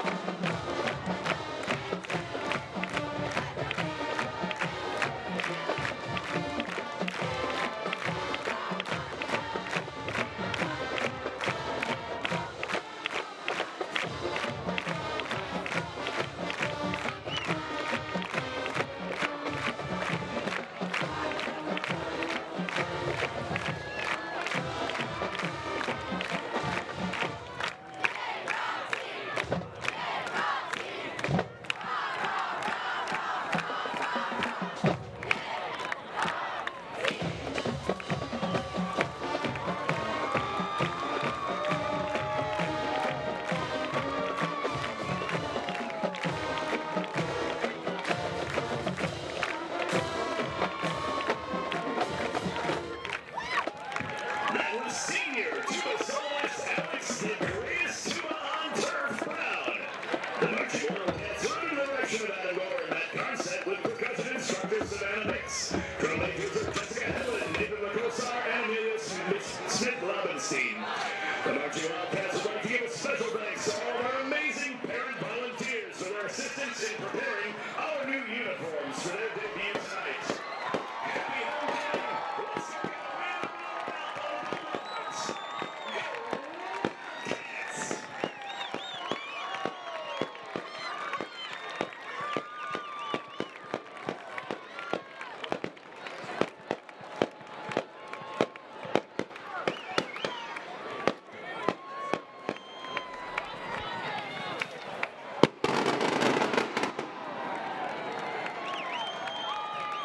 Wildcat Football Parents Association would like to thank Libertyville Chevrolet and Libertyville Hyundai for sponsoring the fireworks display and carrying on this great Wildcat. All right, and welcome back to the Walter R. Johnson Sports Complex for a second half of football in our NSC contest.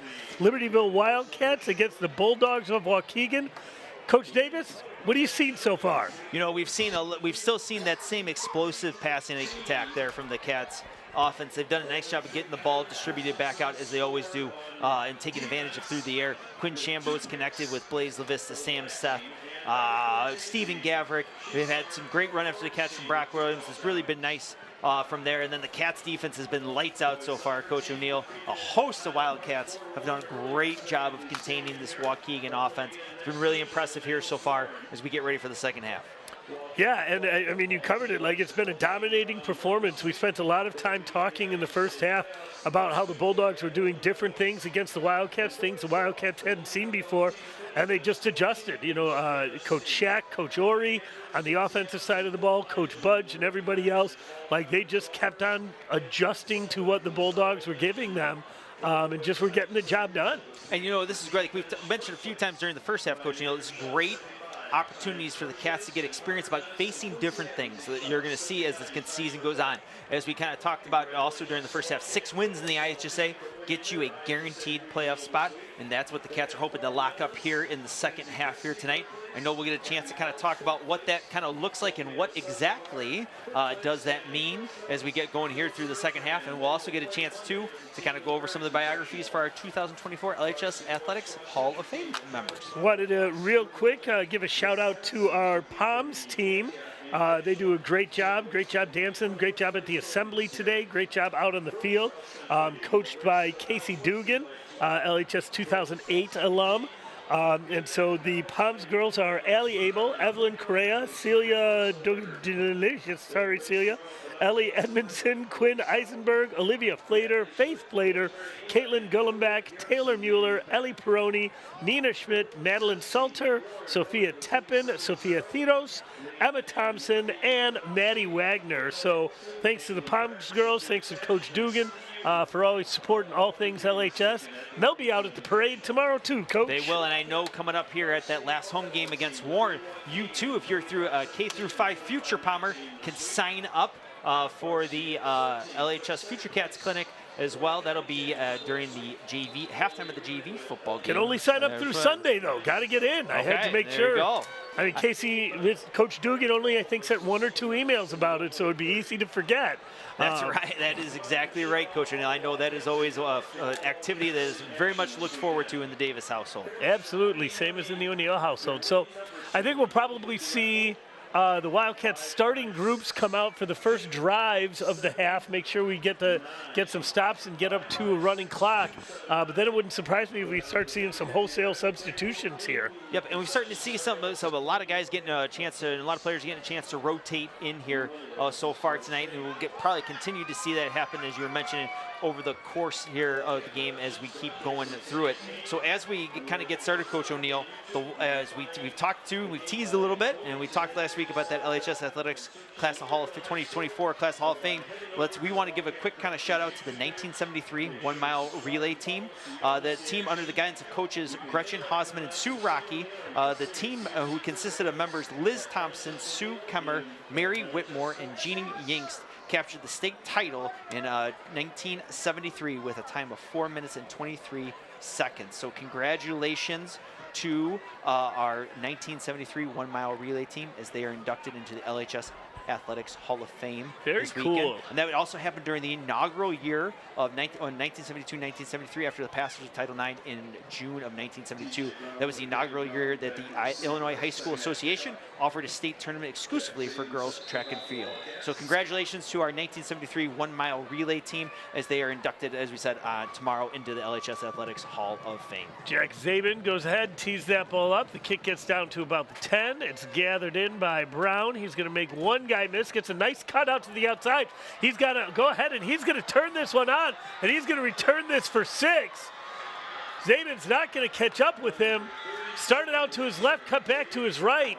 Great return right there. Man, did he turn on the Jets. It was a nice return there by Brown. He did a nice job, too, of once he saw the crease of getting downhill and kind of running off that vertical wall. Nice job there back by the return, and that's a big start for Waukegan, Coach. You know, that's what the Bulldogs need to get back into this, is kind of those big chunk explosive plays, and it was a great job. It's been the Bulldogs special teams a little bit tonight that have kind of generated those momentum gaining plays for the Bulldogs. Yeah, that's a nice play there. Good explosive athleticism, and he took that to the short side of the field. And that's the Cats. I mean, that's their starting kickoff team. That's not they didn't have any subs out there. So that's bigs on bigs. That's one-on-ones that they were able to take advantage of that. That's going to forestall the running clock potentially a little bit here, Coach. It is, as Waukegan lines up here to go for 2. Go for 2. That's number 9, and he's in. Damian Walker with the 2-point conversion. A lot of fans are headed to the gates here, looking at a long day tomorrow with parade and dance and everything. But we still have a whole half of football here to bring you. And Coach O'Neill, with that, like we said, like to get Waukegan as they look at coming out of half down 35-0, that's the best start that they could hope for, is taking it right off, and not a lot of time taken off the clock either as well. So while we kind of have a little change in possession here, we also want to recognize the 1976 baseball team. They will also be inducted into the LHS Athletics Hall of Fame this weekend. The 1976 team finished with a 32-5 record, won the conference championship, the regional title, the sectional title, and advanced to the state tournament, where they defeated Edwards County 7-3 in the quarterfinals, O'Fallon 8-2 in the semifinals, and then lost 5-4 to Brother Rice in the championship game, preventing the Wildcats from winning a state title. So I know we had a lot of members, and Coach Panther from the 1976 baseball team back here who were recognized, along with our 1973 Mode Mile Relay team on the track prior to the game tonight. So congratulations to any team members and their families as they are inducted into the Hall of Fame this weekend. So, especially based on what you just said, Coach, like I would certainly be watching for some kind of trickeration. They didn't have a great kick on their only kickoff to start the game. So I don't think they're a threat to go super deep here. And all the Bulldogs are packing in. They're between sideline and hash essentially here. And the kick is up. It's going to go, looks like it's going to go straight out of bounds. So the Cats will take the ball at the 35, I would imagine. Just go ahead and get this offense on the field. Yep, so Coach O'Neill, as we're coming back out of the half, what's some things you'd like to see from the, we mentioned it a little bit with the Cats, but what are some things for you as we get going here in the second half you'd like to see from this Cats offense? Well, before you said offense, I was going to say I'd like to see some more solid special team play, but that obviously is kind of out the window right now. The Cats offense, I'd really like to see us being able to pick up some of those Kick twists. was out of bounds. Even when we've been able to complete balls or get the running back past him, get Weaver past him, those twists are still really kind of confounding us. And teams are going to see that on tape and know that that's a way to attack us. I'd like to show that we can address that. So it looks like that is number 10, Trevor Wallace. And he's going to go ahead and hand the ball off to Weaver, who's going to pound ahead for a first down and more. He's carrying a whole host.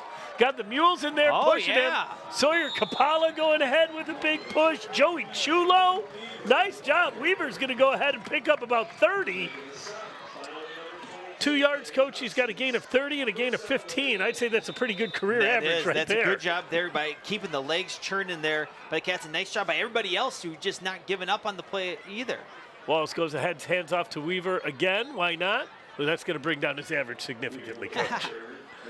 So, Coach O'Neill, as we get going from here, I know you were able to see some of the new IHSA features they've got for the score zone tonight. Do you have any scores from around the conference Coach, you want to share? I do have a score I know you were. I had to run down like to the field, share. Coach O'Neill. At halftime, you were excited to show that. I figured you were give you a chance to use it here early on in the second half. So right now we have, is it 14-13? I think Stevenson might have gone up.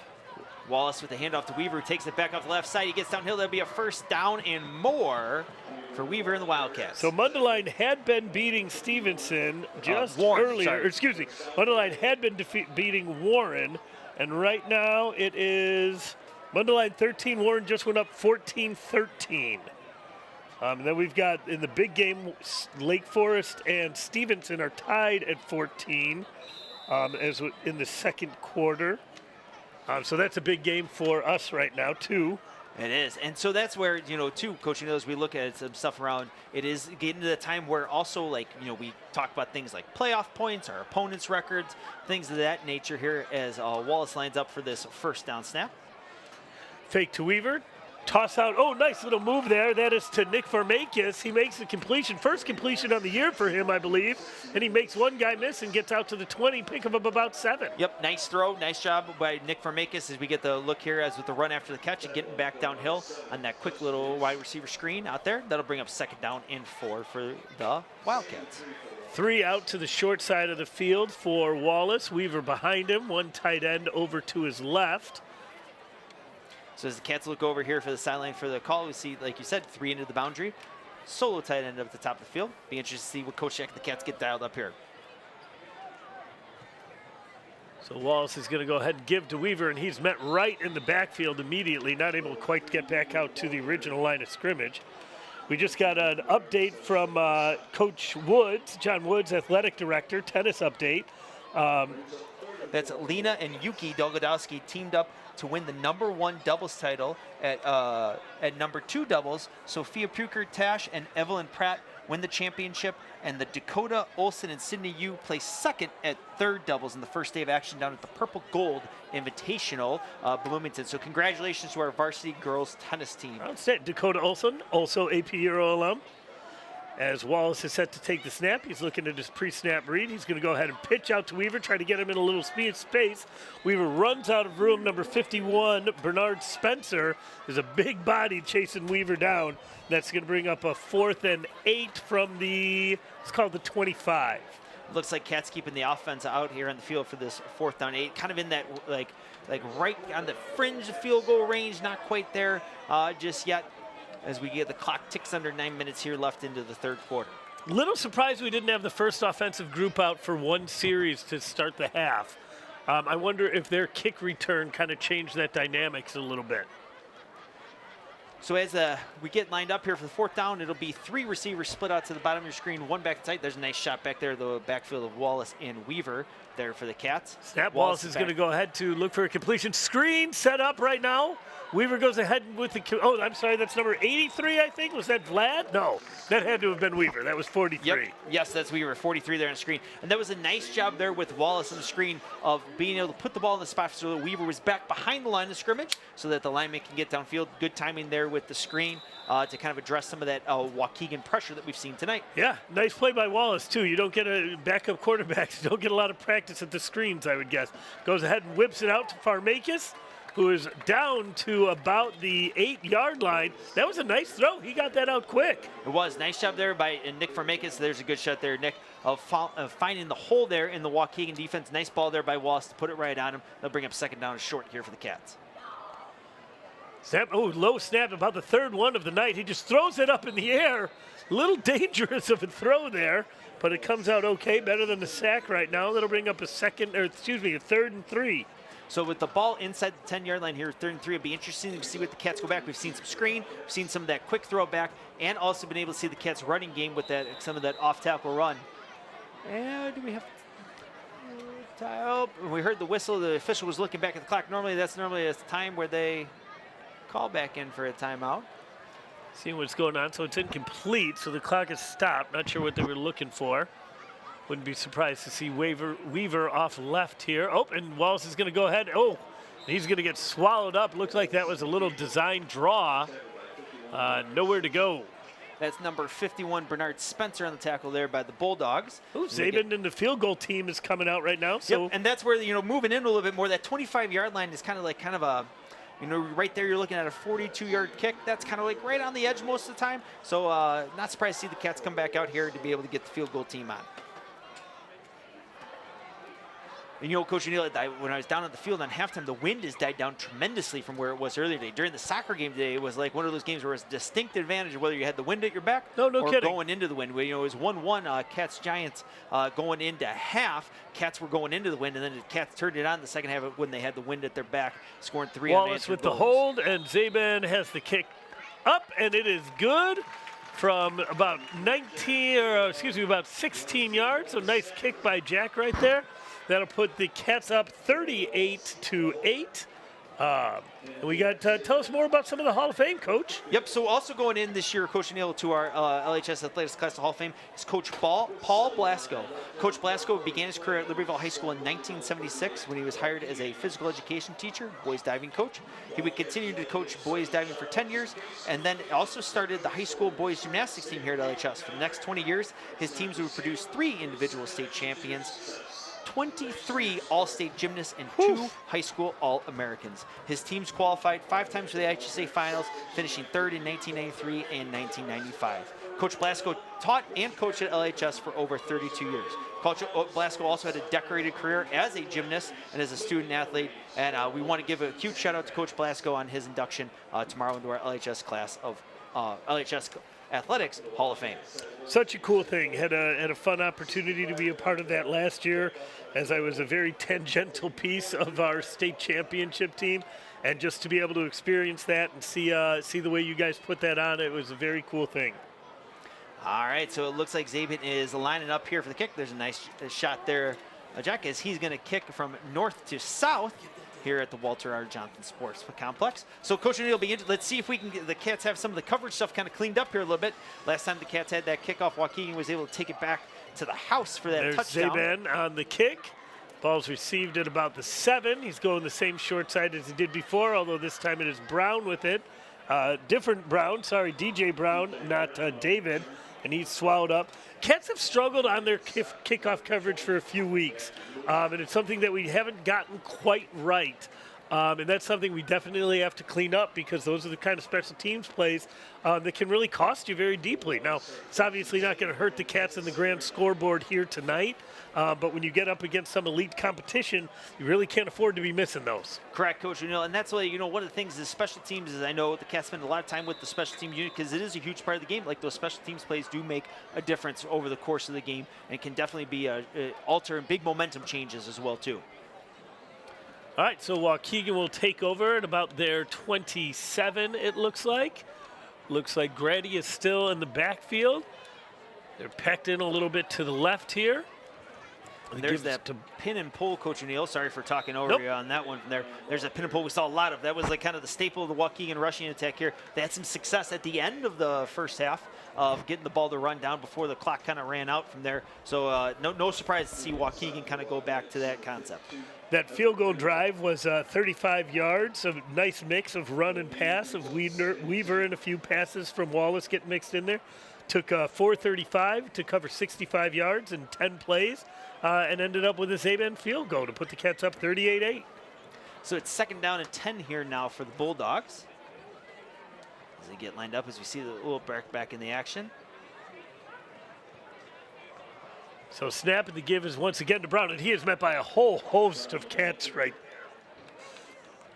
Nice job there by the Cats. His numbers looks like number 64, Rhett Van Boney, number 56, Chris Samaras, number 44, Jack Gimbert. As you can see right there, there's number 42, Harrison Clarkson as well, getting on a tackle. Nice job there by the Cats to contain that Waukegan rushing attack. It's almost like every defensive play you could call any one of 4 or 5 guys because they're all in on every single play. Yep, the Cats have done like we can't. There's a good shot there. The Cats linebacking core done a really nice job. They got defensive linemen up front have done a great job of freeing them up and occupying some blockers to allow them to kind of get downhill and kind of clean things up and tackle. It's kind of been a slow night in the Cats secondary, Coach, when there's a lot of running that's going on. That seems to be one of those that is. Oh,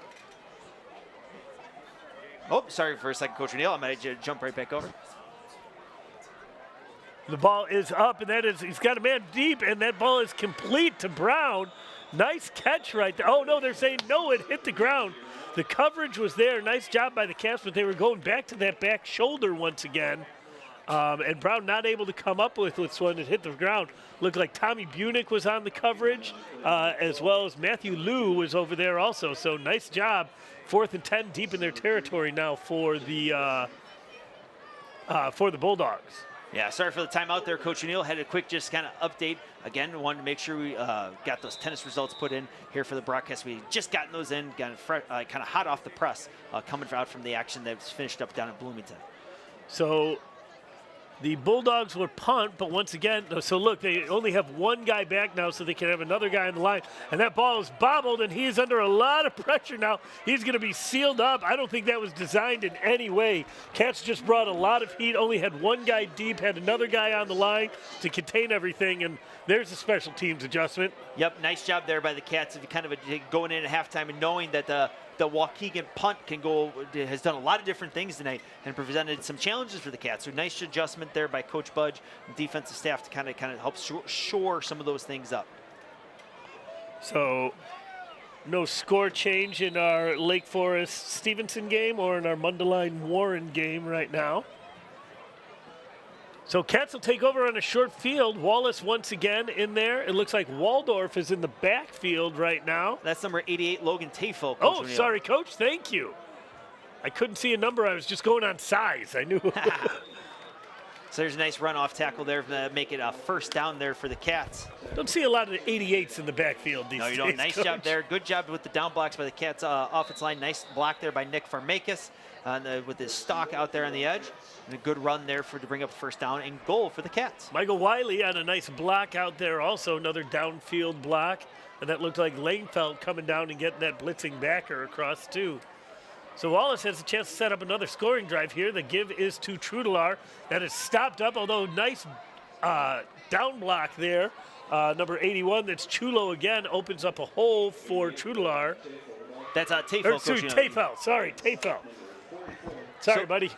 So as we look up here for the Cats, as they be able to continue marching, it's good run, good commitment here to the run by the Cats. They've done a nice job here of being able to establish a run coming out here into the second half. Done a really nice job up front with those offensive linemen. We'll try to get those names and numbers read here in a second. Those guys done a nice job up front to get this running game paced.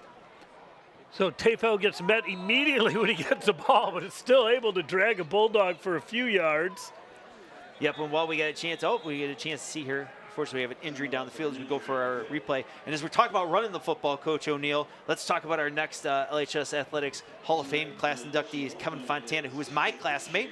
Played a lot of football growing up over the years. It was great to catch up with Kevin earlier tonight. That's Kevin fun. graduated in 2004, culminating his star-studded career in both football and lacrosse. Kevin was recognized in both sports as he was named honorable mention All-State in football and All-State in lacrosse as a junior.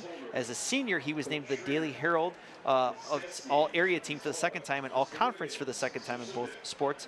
He was also named first team All-State his senior year, and it was highlighted by rushing for 1,494 yards and scoring 23 touchdowns. He was a captain for us on the 2003 football team that finished with a 13-1 record and lost in double overtime in the state finals to Oswego down in Champaign. Kevin was selected as a captain of the lacrosse team, and then he went on to compete in lacrosse at Illinois State University and was named All-Conference 3 times in college and captain twice. Was also the 2004 Newsome Award winner as well. Forgot to mention that in his time here at LHS. So congratulations to Kevin on his induction into the Hall of Fame. It was always, we've seen a lot of running here in the second half so far. Kevin definitely did a ton of that for us with that wing T offense. It was a lot of fun. A lot of great memories that were brought back from that 2003 team. He was one bad mamba jamba, man. He got moving downfield, downhill, and he was so hard to bring down. You could see guys just bouncing off of him. You didn't get to see it too much. You were usually right in front of him. Yep, we did a lot of chasing after him to go celebrate some touchdowns. Coach O'Neill, him and Santino Panico, John Haas, everybody, Chris Jansen at quarterback, whole kind of skill position there, kind of similar to kind of what we see from the Cats offense here this year with a lot of skill guys coming in, doing a lot of great things, really fun to watch.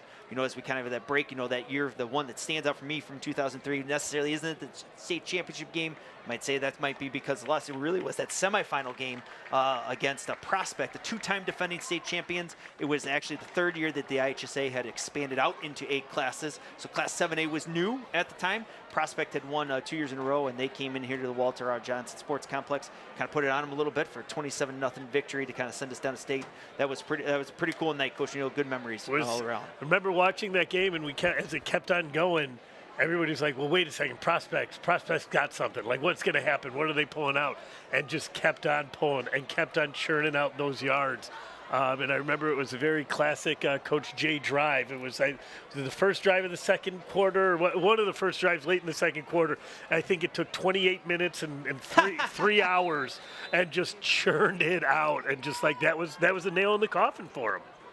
All right, so it looks like we're ready to get back under action here. The clock gets ready to run just under 4 minutes. Wallace is back under center. That's Tafel in the backfield with him. 3 receivers out to his right, spread way out. Clock is running here as we're under 3. The give is to Tafel up the middle, and he's going to be swallowed up. Bulldogs just kind of pinning everything inside right now with the backup quarterback and backup guys. Haven't said too many of the linemen's names. I just want to make sure we get some names there. Carson Holmes, Sawyer Kapala, who looked fantastic in Guy Palms, by the way.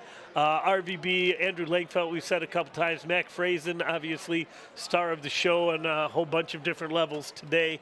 But the O-line just doing an absolute great job protecting who's ever back there for center and getting our running back some holes.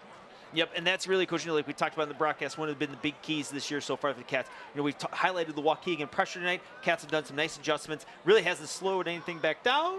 So Wallace is rolling out. He's got a receiver breaking out a little bit. Oh, a nice play by DJ Brown, who comes across, and I think the call is interception and then a touchback.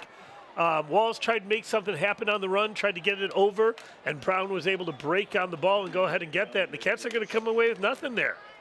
So right there, Coach O'Neill, as you saw that, like with fourth down, Trevor gets the ball back into the end zone, giving the Cats a shot there back for it. It kind of acts like a little bit as Waukegan's going to take back over. Second down just gives Waukegan a little bit more breathing room right now, so they're not in the shadow of their own end zone as they begin to start this drive.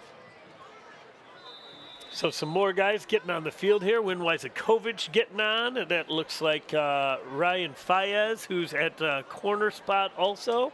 Number 9, Lucas Murphy getting in. Linebackers. Seeing some other numbers here. Trying to get some guys. Looks like, yep, you already hit win at number 51, Coach O'Neill. See if we can get some more numbers here. Kyle Burns staying on the field. He's been getting a lot of time tonight. So we get motion coming across. The give is underneath to Brown. Oh, and he's brought down, met immediately. Nice pressure there coming straight down the line. Couldn't tell who that was. That would look like number 60, Kyle Burns, on the tackle. Nice job there by number 15, Rudy Rohrbach, setting the edge for him there as he gets cleaned up. We got a good look there from our camera crew at Wildcat Productions. Just awesome. I mean, that's exactly what we were saying. 1 yard of penetration and come down the line. Don't overcommit. Stay in your spot. Nice job by KB right there, getting the job done. All right, so that'll bring up second down and long here for the Bulldogs. Jack Trudelaar is finally on the field since I tried to give him a couple carries earlier. He's on defense there now. You go, Coach. Just wanted to note that. All right, we've got a motion here from the Bulldogs. Motion across, big number 45. The give is to Brown underneath. They're bringing everybody they can out in front of him. And the Cats still are able to stuff that up for just about a gain of 5. That's a nice wrinkle, though, Coach O'Neill, with bringing the motion. It's a different look. Try the same play, kind of what Coach Budge talked about in those keys of the game of slowing down Waukegan. Like there you saw it, same kind of run concept we've seen a lot tonight, but now with just a little bit different look to it with that motion coming in. That's something that the Ravens kind of did 3-4 years ago that became very popular with taking the fullback from an outside kind of split position, running laterally on the line of scrimmage, because you can still do that to get a head start and be able to kind of get a kickoff block there. So nice wrinkle there by the Bulldogs as they work to continue to establish that run game. So we'll see Bulldogs in just kind of a straight 2x2 or 2x1 here. The give is off to the right. Oh, and met up in the hole. That looks like it's number 52. Everett Kendall was the first one making contact there. I just met Kendall's younger brother. He's an 8th grader coming into the program next year. Met him walking in to the stadium today with his folks. There you go. Nice tackle there by number 42, Harrison Clarkson. Looked like 33, Jack Trudelaar. Number 20, Matthew Liu, in on the tackle as well. And it looks like Waukegan's going to bring back out the punt team here as it is 4th down. Always exciting. We'll see. So once again, the Cats just have one guy back. Didn't see a number on it. Was it Farmakis? I think he was the one who was back last time. And that looks like, oh, we have a whistle again. And it looks like it's going to be a timeout Waukegan. So while we have that timeout, Coach O'Neill, let's talk about our last 2 members of the LHS Athletics 2024 Hall of Fame class. And we'll start off with Lucas McKnight. Lucas was a high school class of 1998 and was a 4-year starting catcher for the baseball team, earning 2-time All-State selections and honors, and was named the Illinois Gatorade Player of the Year in his senior year. He was also a 3-year starting point guard for the basketball team and earned the prestigious LHS Newsom Award as the Outstanding Male Athlete. After LHS, Lucas continued his athletic career at the University of Kansas and later at Triton College, where he was a starting catcher for the team that placed 3rd in the NJCAA tournament. His talent caught the attention of the Chicago Cubs, who drafted him and gave him an opportunity to spend 6 years in their minor league season.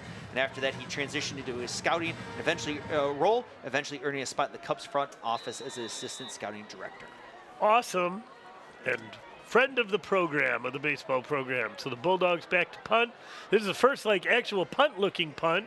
It is caught by Wallace, who makes the first guy miss, makes the next two miss, turns on the Jets, and is met by a couple Bulldogs before being wrangled down past the 40. Yep, and that's number 6, Nick Farmakis. Nick Farmakis, sorry, thank you. Return, Coach O'Neill, to get the Cats back down to right around that 30-yard line. Here's a nice look at it again as we get that downhill block. Nice job there by Nick of splitting defense and then cutting it back outside of that pursuit and then getting back downhill. Strong run for the Cats. What a great replay by Wildcat Productions, too, Coach. O'Neill. And that's one of the things, too, that's been really fun to watch tonight with the Cats with the run after the catch. We've seen a lot of those quick passes around on the punt return here that we just saw with Farmakis. The Cats have done a really nice job with that run after the catch and not trying to dance around too much, about getting downhill, being physical with their runs as finish. Really impressive to see.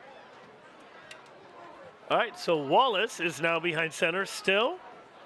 Oh, low snap. Tayfel's going to go ahead and get on it, try to get something out of nothing.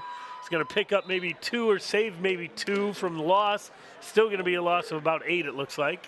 And that's going to bring us, probably, Coach, going to be the last play here of the third quarter.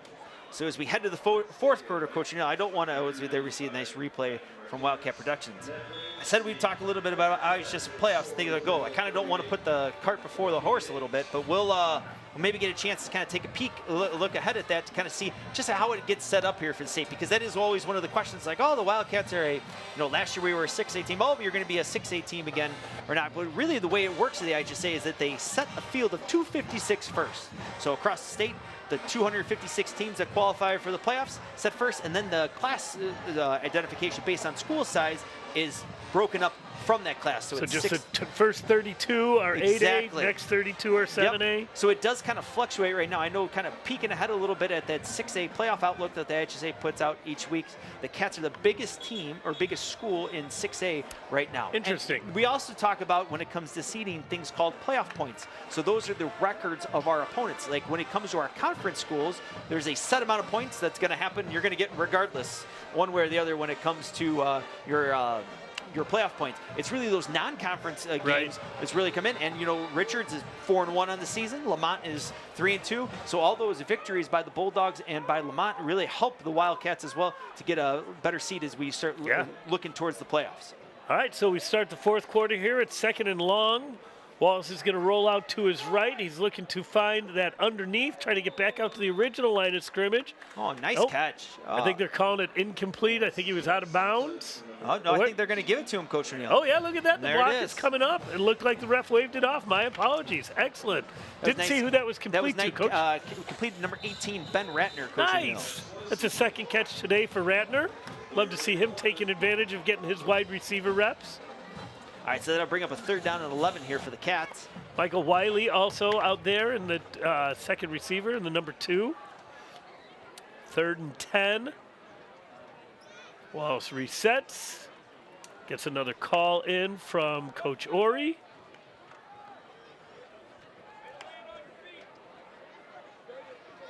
Tayfel waiting to see what's going on, letting the clock run down a little bit here. Wallace goes ahead, takes a snap, he drops straight back. He's rolling out to the left, he's on his run. I don't think he's got enough to get, might be able to get him close to the first down. Gets just short, he's gonna be about a yard short. He turned on the Jets there. I didn't think he was going to be able to get that angle. Yeah, but holding that ball up made that defensive back wait just a little bit longer. Yep, it is going to be 4th down, but nice job there by Wallace on the scrambles. We see it right there. You can kind of see, Coach O'Neill, we kind of just missed it on the replay. Nice move there to kind of get that additional yardage before going back out of bounds. So it'll be 4th down and short here for the Cats. This is a really great chance here, too, for some backup offensive linemen, for your backup running back. Like, can you get this? Can you dig in and go ahead and get a first down here? So play clock is down to 7. The play still isn't in. Coach Ori is telling him to get going here. Got to get, there's a snap. The give is to Tayfel, and he's going to go ahead to the outside. Oh, don't go backwards. Oh, I think he fell forward. He had it initially, rerouted himself backwards, but then I think he fell forward enough to get it. Yep, nice job there, like you said, coaching by the Cats offensive line, getting everything kind of with those down blocks sealed off there in the edge. Good run there as they finish off, as you get a look there at the Cats and their offense. Logan Tayfel getting the carry. So, Coach, what is exactly the rule on first down in high school now? I feel like it's different. It used to stop on first downs. It does, Coach. Until Neal. the chains were set. It does. Well, the chains weren't set, and he wanted the clock. But you got to remember, it's the official's call on when that, to give that time is set and to be able to get the whistle started. So it is a little bit different than, the timing rules in football. As the pass is back out there, number 81. So that's to Joey Chulo coming in at tight end. Love to see Chewy getting the catch. Works hard in that weight room, works hard in the field. Nice job, Chewy.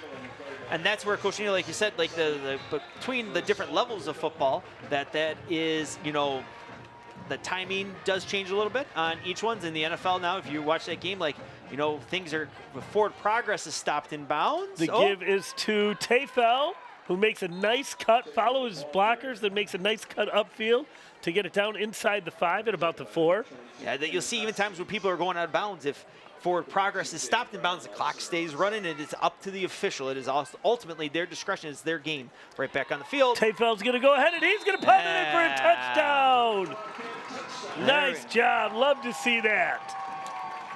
Nice run there for the Cats. Nice job up front by the offensive line, creating that hole. Good job of getting in. Nice way to punctuate the drive here, Coach O'Neill. For sure. Nice to get Tafel a tutty there, too. I mean, he carried the load on that drive and did a real nice job. It seems to me, though, with the first down, with the clock, with the forward progress, it's so hard to tell whether that clock's going to be stopped or not and how long it is. As a coach, it just makes it much more difficult to tell what is going to happen and is the clock going to stop? What's our timing on this? I don't love it. So Zaban's going to go ahead for the PAT after. Wallace is doing the holding duties. I think Waukegan might have jumped We have there. a dead ball. Offside. Defense, half the distance to the goal. Redo the try. So, Coach O'Neill, as we get lined back up here for it, so what with those the timing rules that you were talking about, you were saying that's one of those about not knowing in between. I do think that as they do wait for the chains to kind of get set or be in the area, that's kind of the guideline of where it's at. So it's not all the way pulled, right, static, ready to rock and roll from there. And I wanted you to know, too, and all our listeners, I'm not criticizing the officials because they're running the game. Yep. I'm just saying from a coaching standpoint, that's something I haven't adjusted to see exactly. Because you used to know as soon as the first down happened, you had a good 15 seconds before that clock was going to start again. And now it just seems like it could be going almost immediately. Yeah, and I haven't really paid too much attention tonight to see if it has been the immediate, but it is just a little bit quicker, in normal, and that's one of the things where it is up to the official. We've noticed that actually throughout the course of the year, where it is it's not necessarily all the way back set, just kind of wait till they're kind of in the area. Yeah. So while we have a break, we'll talk real quick about our last and final Hall of Fame inductee in the 2004 LHS Athletics Hall of Fame. Keith Hansen was in the class of 1969 and was a standout in LHS athletics history, earning the Newsom Award as the outstanding athlete his year.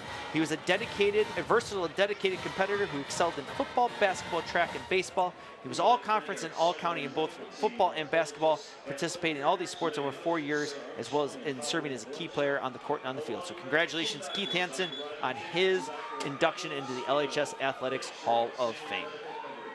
Miss Vogue checking in for us. Lauren, one of our cooking teachers, one of our fantastic cooking teachers here at school.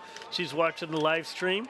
One of her students takes care of me whenever they cook something good in class. They bring up a little extra. Oh, there you go. Bring up a little extra. It's fantastic. They do some really cool stuff. Although today, the mac and cheese was so good, she wouldn't share because she wanted it all for herself. That's a good sign right that there. Good. So Lauren doing some awesome stuff there in our cooking classes, advanced cooking classes.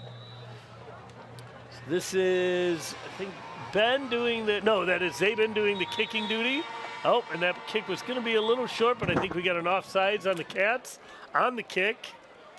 Looks like this one's going to come on back. We'll get a chance to do it back again. Not something you want to see when we've already had some letdowns on specials there. So, Coach O'Neill, while we're getting everybody kind of back to this end of the field, the parade tomorrow, for folks tuning in who might not know about some of the parade changes, can you fill us in about what's the route tomorrow for the parade if you want to come out and catch some of the parade action? So it's starting in the Metro parking lot and is going to go south down Brainerd Avenue, and then it's going to take a right and head 5 yards. west on 176 Re-kick. going back to the high school. So a little bit shorter of a route, but a lot of fun. And actually, for those of you bringing kids out there, it's super well shaded. It's actually much nicer than being on Milwaukee Avenue. And I know with it being homecoming and maybe some additional alumni tuning in who are checking out the broadcast, just know that it's not going through downtown Libertyville anymore, down Route 21. Like Coach Neal said, it's going down Brainerd. So that is kind of just a little bit of adjustment for the folks that are maybe tuning in who are coming back tomorrow for some homecoming festivities. Started it a couple years ago because construction was on Milwaukee, and they've just really liked it. They liked the route. And like you said, Coach O'Neill, as we get the kick here. So ball is received at about the 15-yard line. Got to break down. There we go. Nice contain, turns him back in. That was Bodie Rohrbach who forced him back into a host of cats who were going to wrap him up at the 30.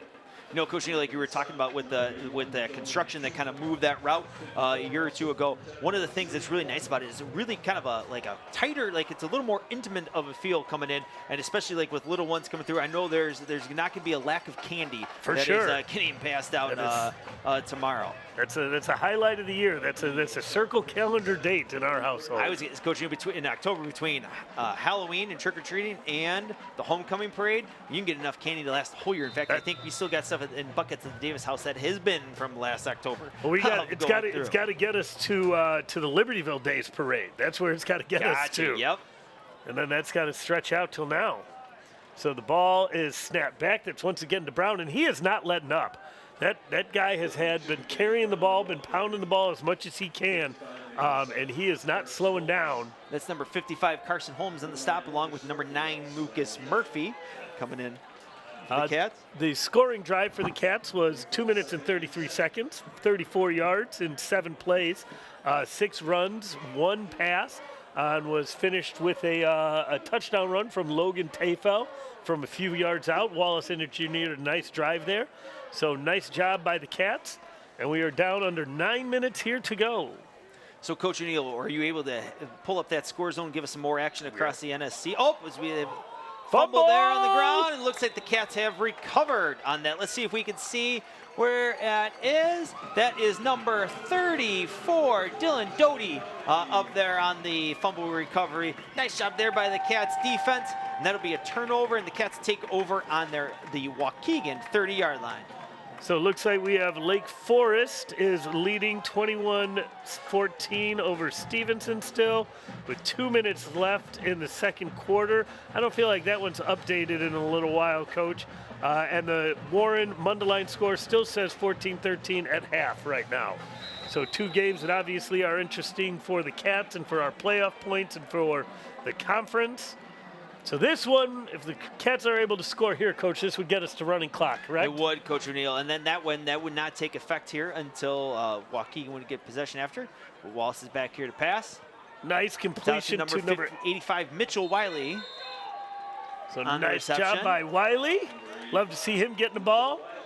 He worked hard. He's worked himself up from a freshman football player who hadn't played a ton of ball. Came out and then just kept getting better and better. There's a good replay there from our Wildcat Productions crew. Went down low to get that ball, too. All right, so as we take over here, it'll be 2nd down and 4 for the Cats. Wallace back under center. Nice look there at the offensive line. Looks like number 77, Aiden Lewandowski, there at the center position. Wallace is going. He's going to take it off a keeper. Oh, nice shot, nice cut back cut. downhill. Nice cut for the first down. Nice cut. And that was a designed keep right from the get-go. He just kind of stood up to make it look like it was a throw, almost like a reverse play action. And then he going to the outside, but saw a hole and just cut right downhill. Excellent job. Now we have some more players rotating in here for the Wildcats as the Cats are coming back up. And we got Vlad coming out. Vlad coming out. Vlad getting on the line. There he is. He's getting in. Look in the backfield with, next to Wallace's number 36. That is Kazi Ali. Ali's going to go ahead and get the carry. And he's going to pound forward for 6 yards. Nice job, Ali. So that'll bring up 2nd down and short here for the Cats. So I want to give a quick shout out to the Wildcat Productions team. They are the ones doing all of the work. They are the ones that make us look at least reasonably decent and sound reasonably decent as we're getting a hurry up here. Balls once again. The handoff is to Ali. Looks like he's going to be just short. So we've got Aiden, Emmett, Brooke, Luke, Mark, Liam, Henry, Evan, Celia. Sorry, I did not wear my glasses, folks. I'm getting old here. There it goes. We get that look of the back Kanoa, into the booth. Matthias, there we go. And our directors, Evan in the second half. He is also our graphics man in the first half. Luke in the first half director, doing an awesome job. Ryder, Jack, Felix, Callie, Daniel, Colin, Jacksarin, Breyer, Peter, and Jack. Doing just an awesome job. Jack Holland and Dan Treptow. Oh, and there's Ali on the carry again. Dan Treptow and Jack Holland, the grown-ups in the room, making sure everything goes. But all of those camera people, all of the graphics, everything you see, the highlights, everything, those are all students who just do an amazing job. And just getting compliments left and right from people all over on social media and on my text thread, too. I always send it out to the old people who I know aren't going to be doing anything on a Friday night, and they love to check in the Wildcat broadcast. There we go. So we just have just under 6 minutes left here in the fourth quarter. They bring up fourth down here for the Cats. Fourth and about 1 here. Wouldn't be surprised to see Wallace keep the ball and try to get this first down. Oh, but the give is to Ali. Oh, And he's going to go in and get it. Yes, Touchdown. that's Logan Tafel Oh, there Tafel with back the in. touchdown. Nice job by Tafel there to go ahead, get the Cats up. This is going to go quick after the PAT and then the kickoff. Then all of a sudden, clock will not stop after that. So, Coach O'Neill, as we get a break here, or get a chance, like you said, it is going to go fast. Looking ahead here a little bit for the Wildcats, we're back on Thursday night. We're a host Zion Benton as the ZBs come to town here for the Cats. And then the Cats have 2 left in the North Suburban Conference. They will head on the road on October 18th, heading to Lake Forest High School, where they will take on the Lake Forest Scouts. And then we wrap up the regular season at home against the... Ooh, looks like we have... Looks like there's a whistle back, or sounds like there's a whistle back on the field. But we'll wrap up the season on October 25th, taking on the Gurney, or the Warren Gurney Township We Blue have Devils. failure where So, Required this equipment. one, Cats took care of business, did what they had to do, did what they were supposed to do, offense. took care of a team that 5 yards. was not as redo the try. not as in the same place as the Cats are right now. You'd like to think that next week, Zion, that is the same. You're going to treat them like any opponent. You're going to go into it, game plan, get ready for them. But the 2 big games after that, those are the ones that are really going to set the Cats for see what they're doing. Yep, and you get a chance too, Coach O'Neill, to if you're watching at home, get a chance to come back out here to the Walter R. Johnson Sports Complex to catch the Cats in action too. I know we had over 3,000 here tonight, so it was a big crowd here for the homecoming festivities across all that. And that is across the soccer game before, across all the festivities here tonight. So here's the replay here that we've got coming up of the Tafel touchdown run. Nice job there by the offensive lines. They're working through those down blocks, sustaining those blocks right there. See the good physical finish there by Tafel as he powers into the end zone. So it's interesting. I know the coach and me didn't even like the title of this. Due to IHSA article, rules, we will now but have a running clock. Thank you, Connie Kowal. Clock will stop on touchdowns, timeouts, and injuries We got this, only. though. Yep, start running the clock. At 29 yards, 6 plays, 5 run, 1 pass, in 3:06, and to get us to running clock there. So the team, the headline was, what area prep football teams can finish 9-0 in the Daily Herald? Yeah, we'll just take it one at a time. We won't go that one, but the big thing for the Cats tonight is locking up that IHSA playoff berth. And getting to that 6 wins is a huge accomplishment.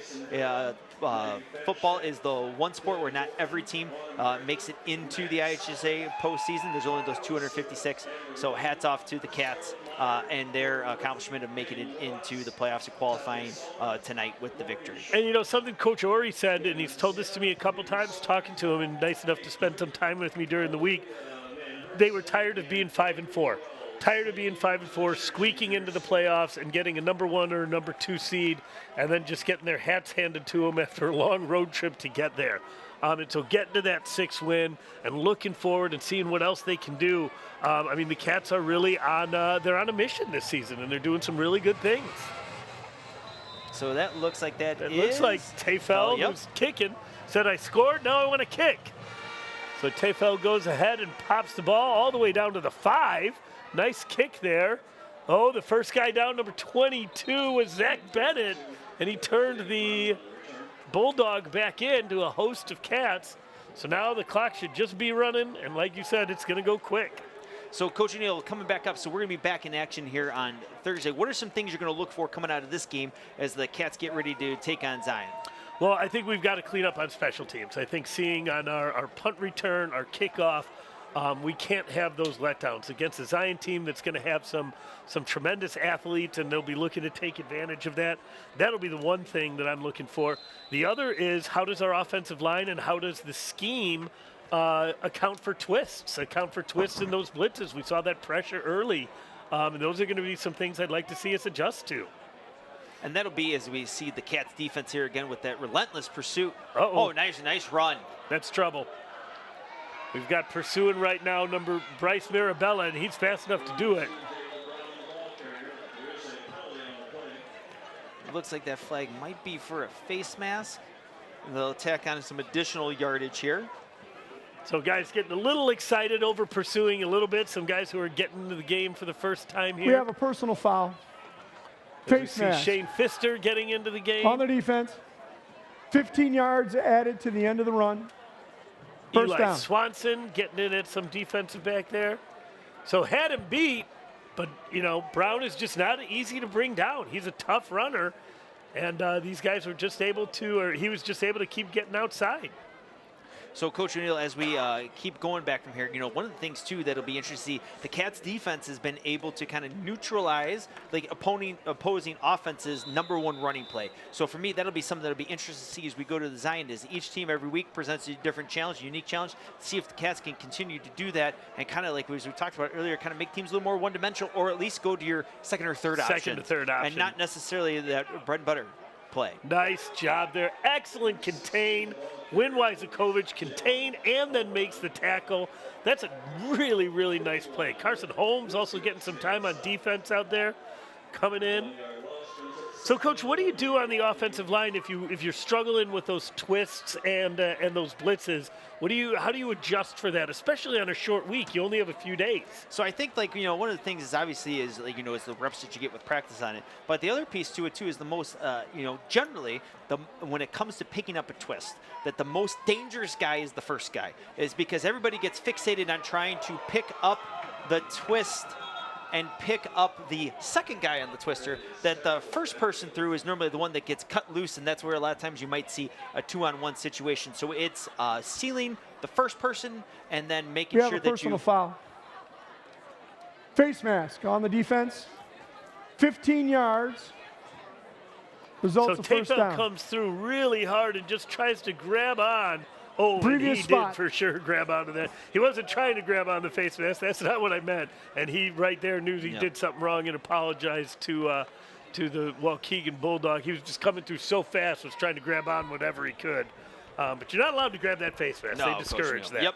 And that's where, as we finish up kind of back on the twist, that's the one thing is stopping the first guy. When you stop the first person through, then you react to the second person that comes back in and be able to seal that back off from there. Because that second guy is significantly later than the first guy. And that, that's generally when it comes into pass protection in the run game, being able to create movement and where you can have an opportunity to put two people in one gap is a huge advantage for the offense. A lot of times people look at when pressure is coming on about where that looks like in the run game or some things like that as that passes out wide to the bottom of the screen here. Quick out, the quick out to Brown there.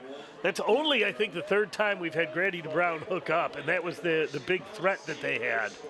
Yep, so that's where, when it comes to the run game, you always used to like when teams would blitz or would pressure or twist because that gives you those opportunities when it's picked up as we get that replay here. Nice catch, man. He went up to get that.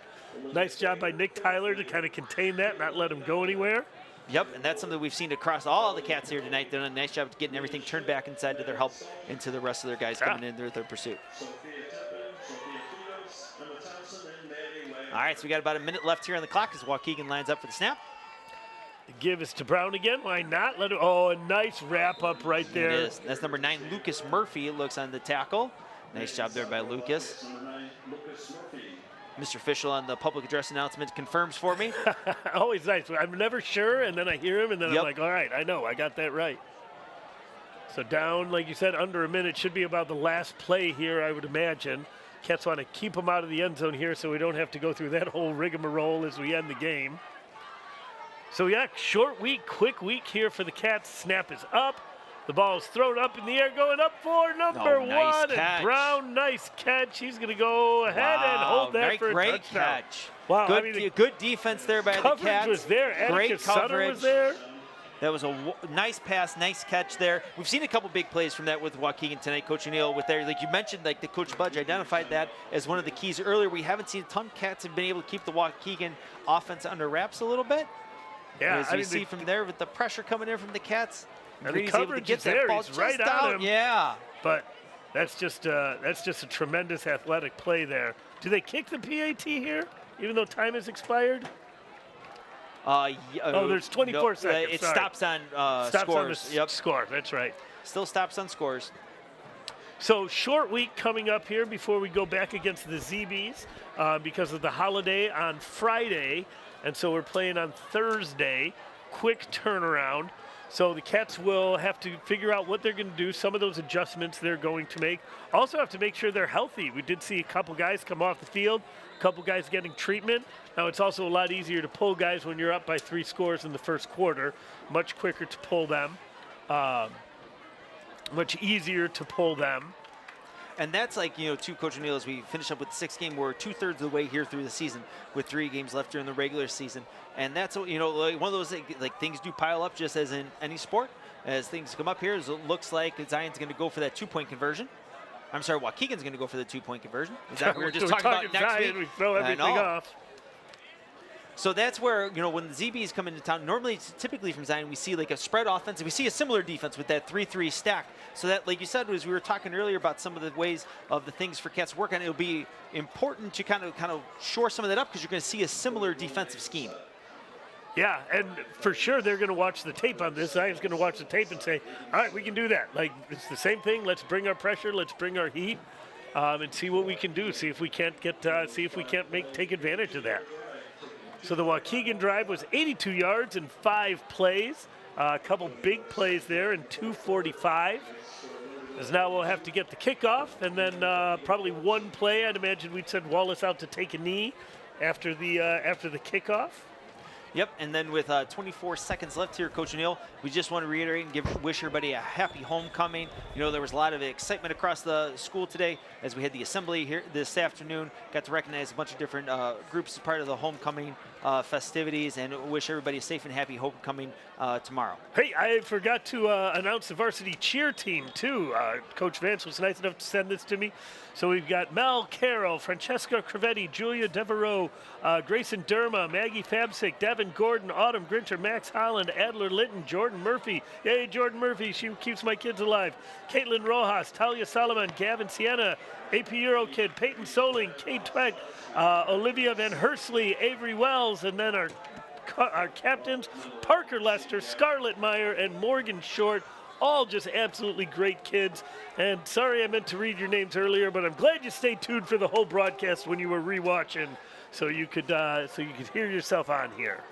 No, we had the theme is kind of a Disney theme this year for the homecoming. So going down on the field, saw that great performance by the cheer team at halftime with some of the Disney hits that are put back in there. Felt like I was just at home, Coach. It was just the same. I would like to say, Coach O'Neill, that it's the tiny humans at my house that go through, but I will admit that some of that stuff sneaks its way on the playlist even when they're not in the car. Oh yeah. Oh, you're a Disney guy, Coach. We know that.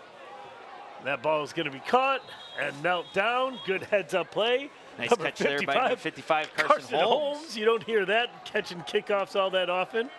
And just so you know, too, Warren is now up 27-20 on Mundelein. So that potential upset doesn't look like it's coming to fruition. But the Cats take care of business here with a 52-14 just drumming.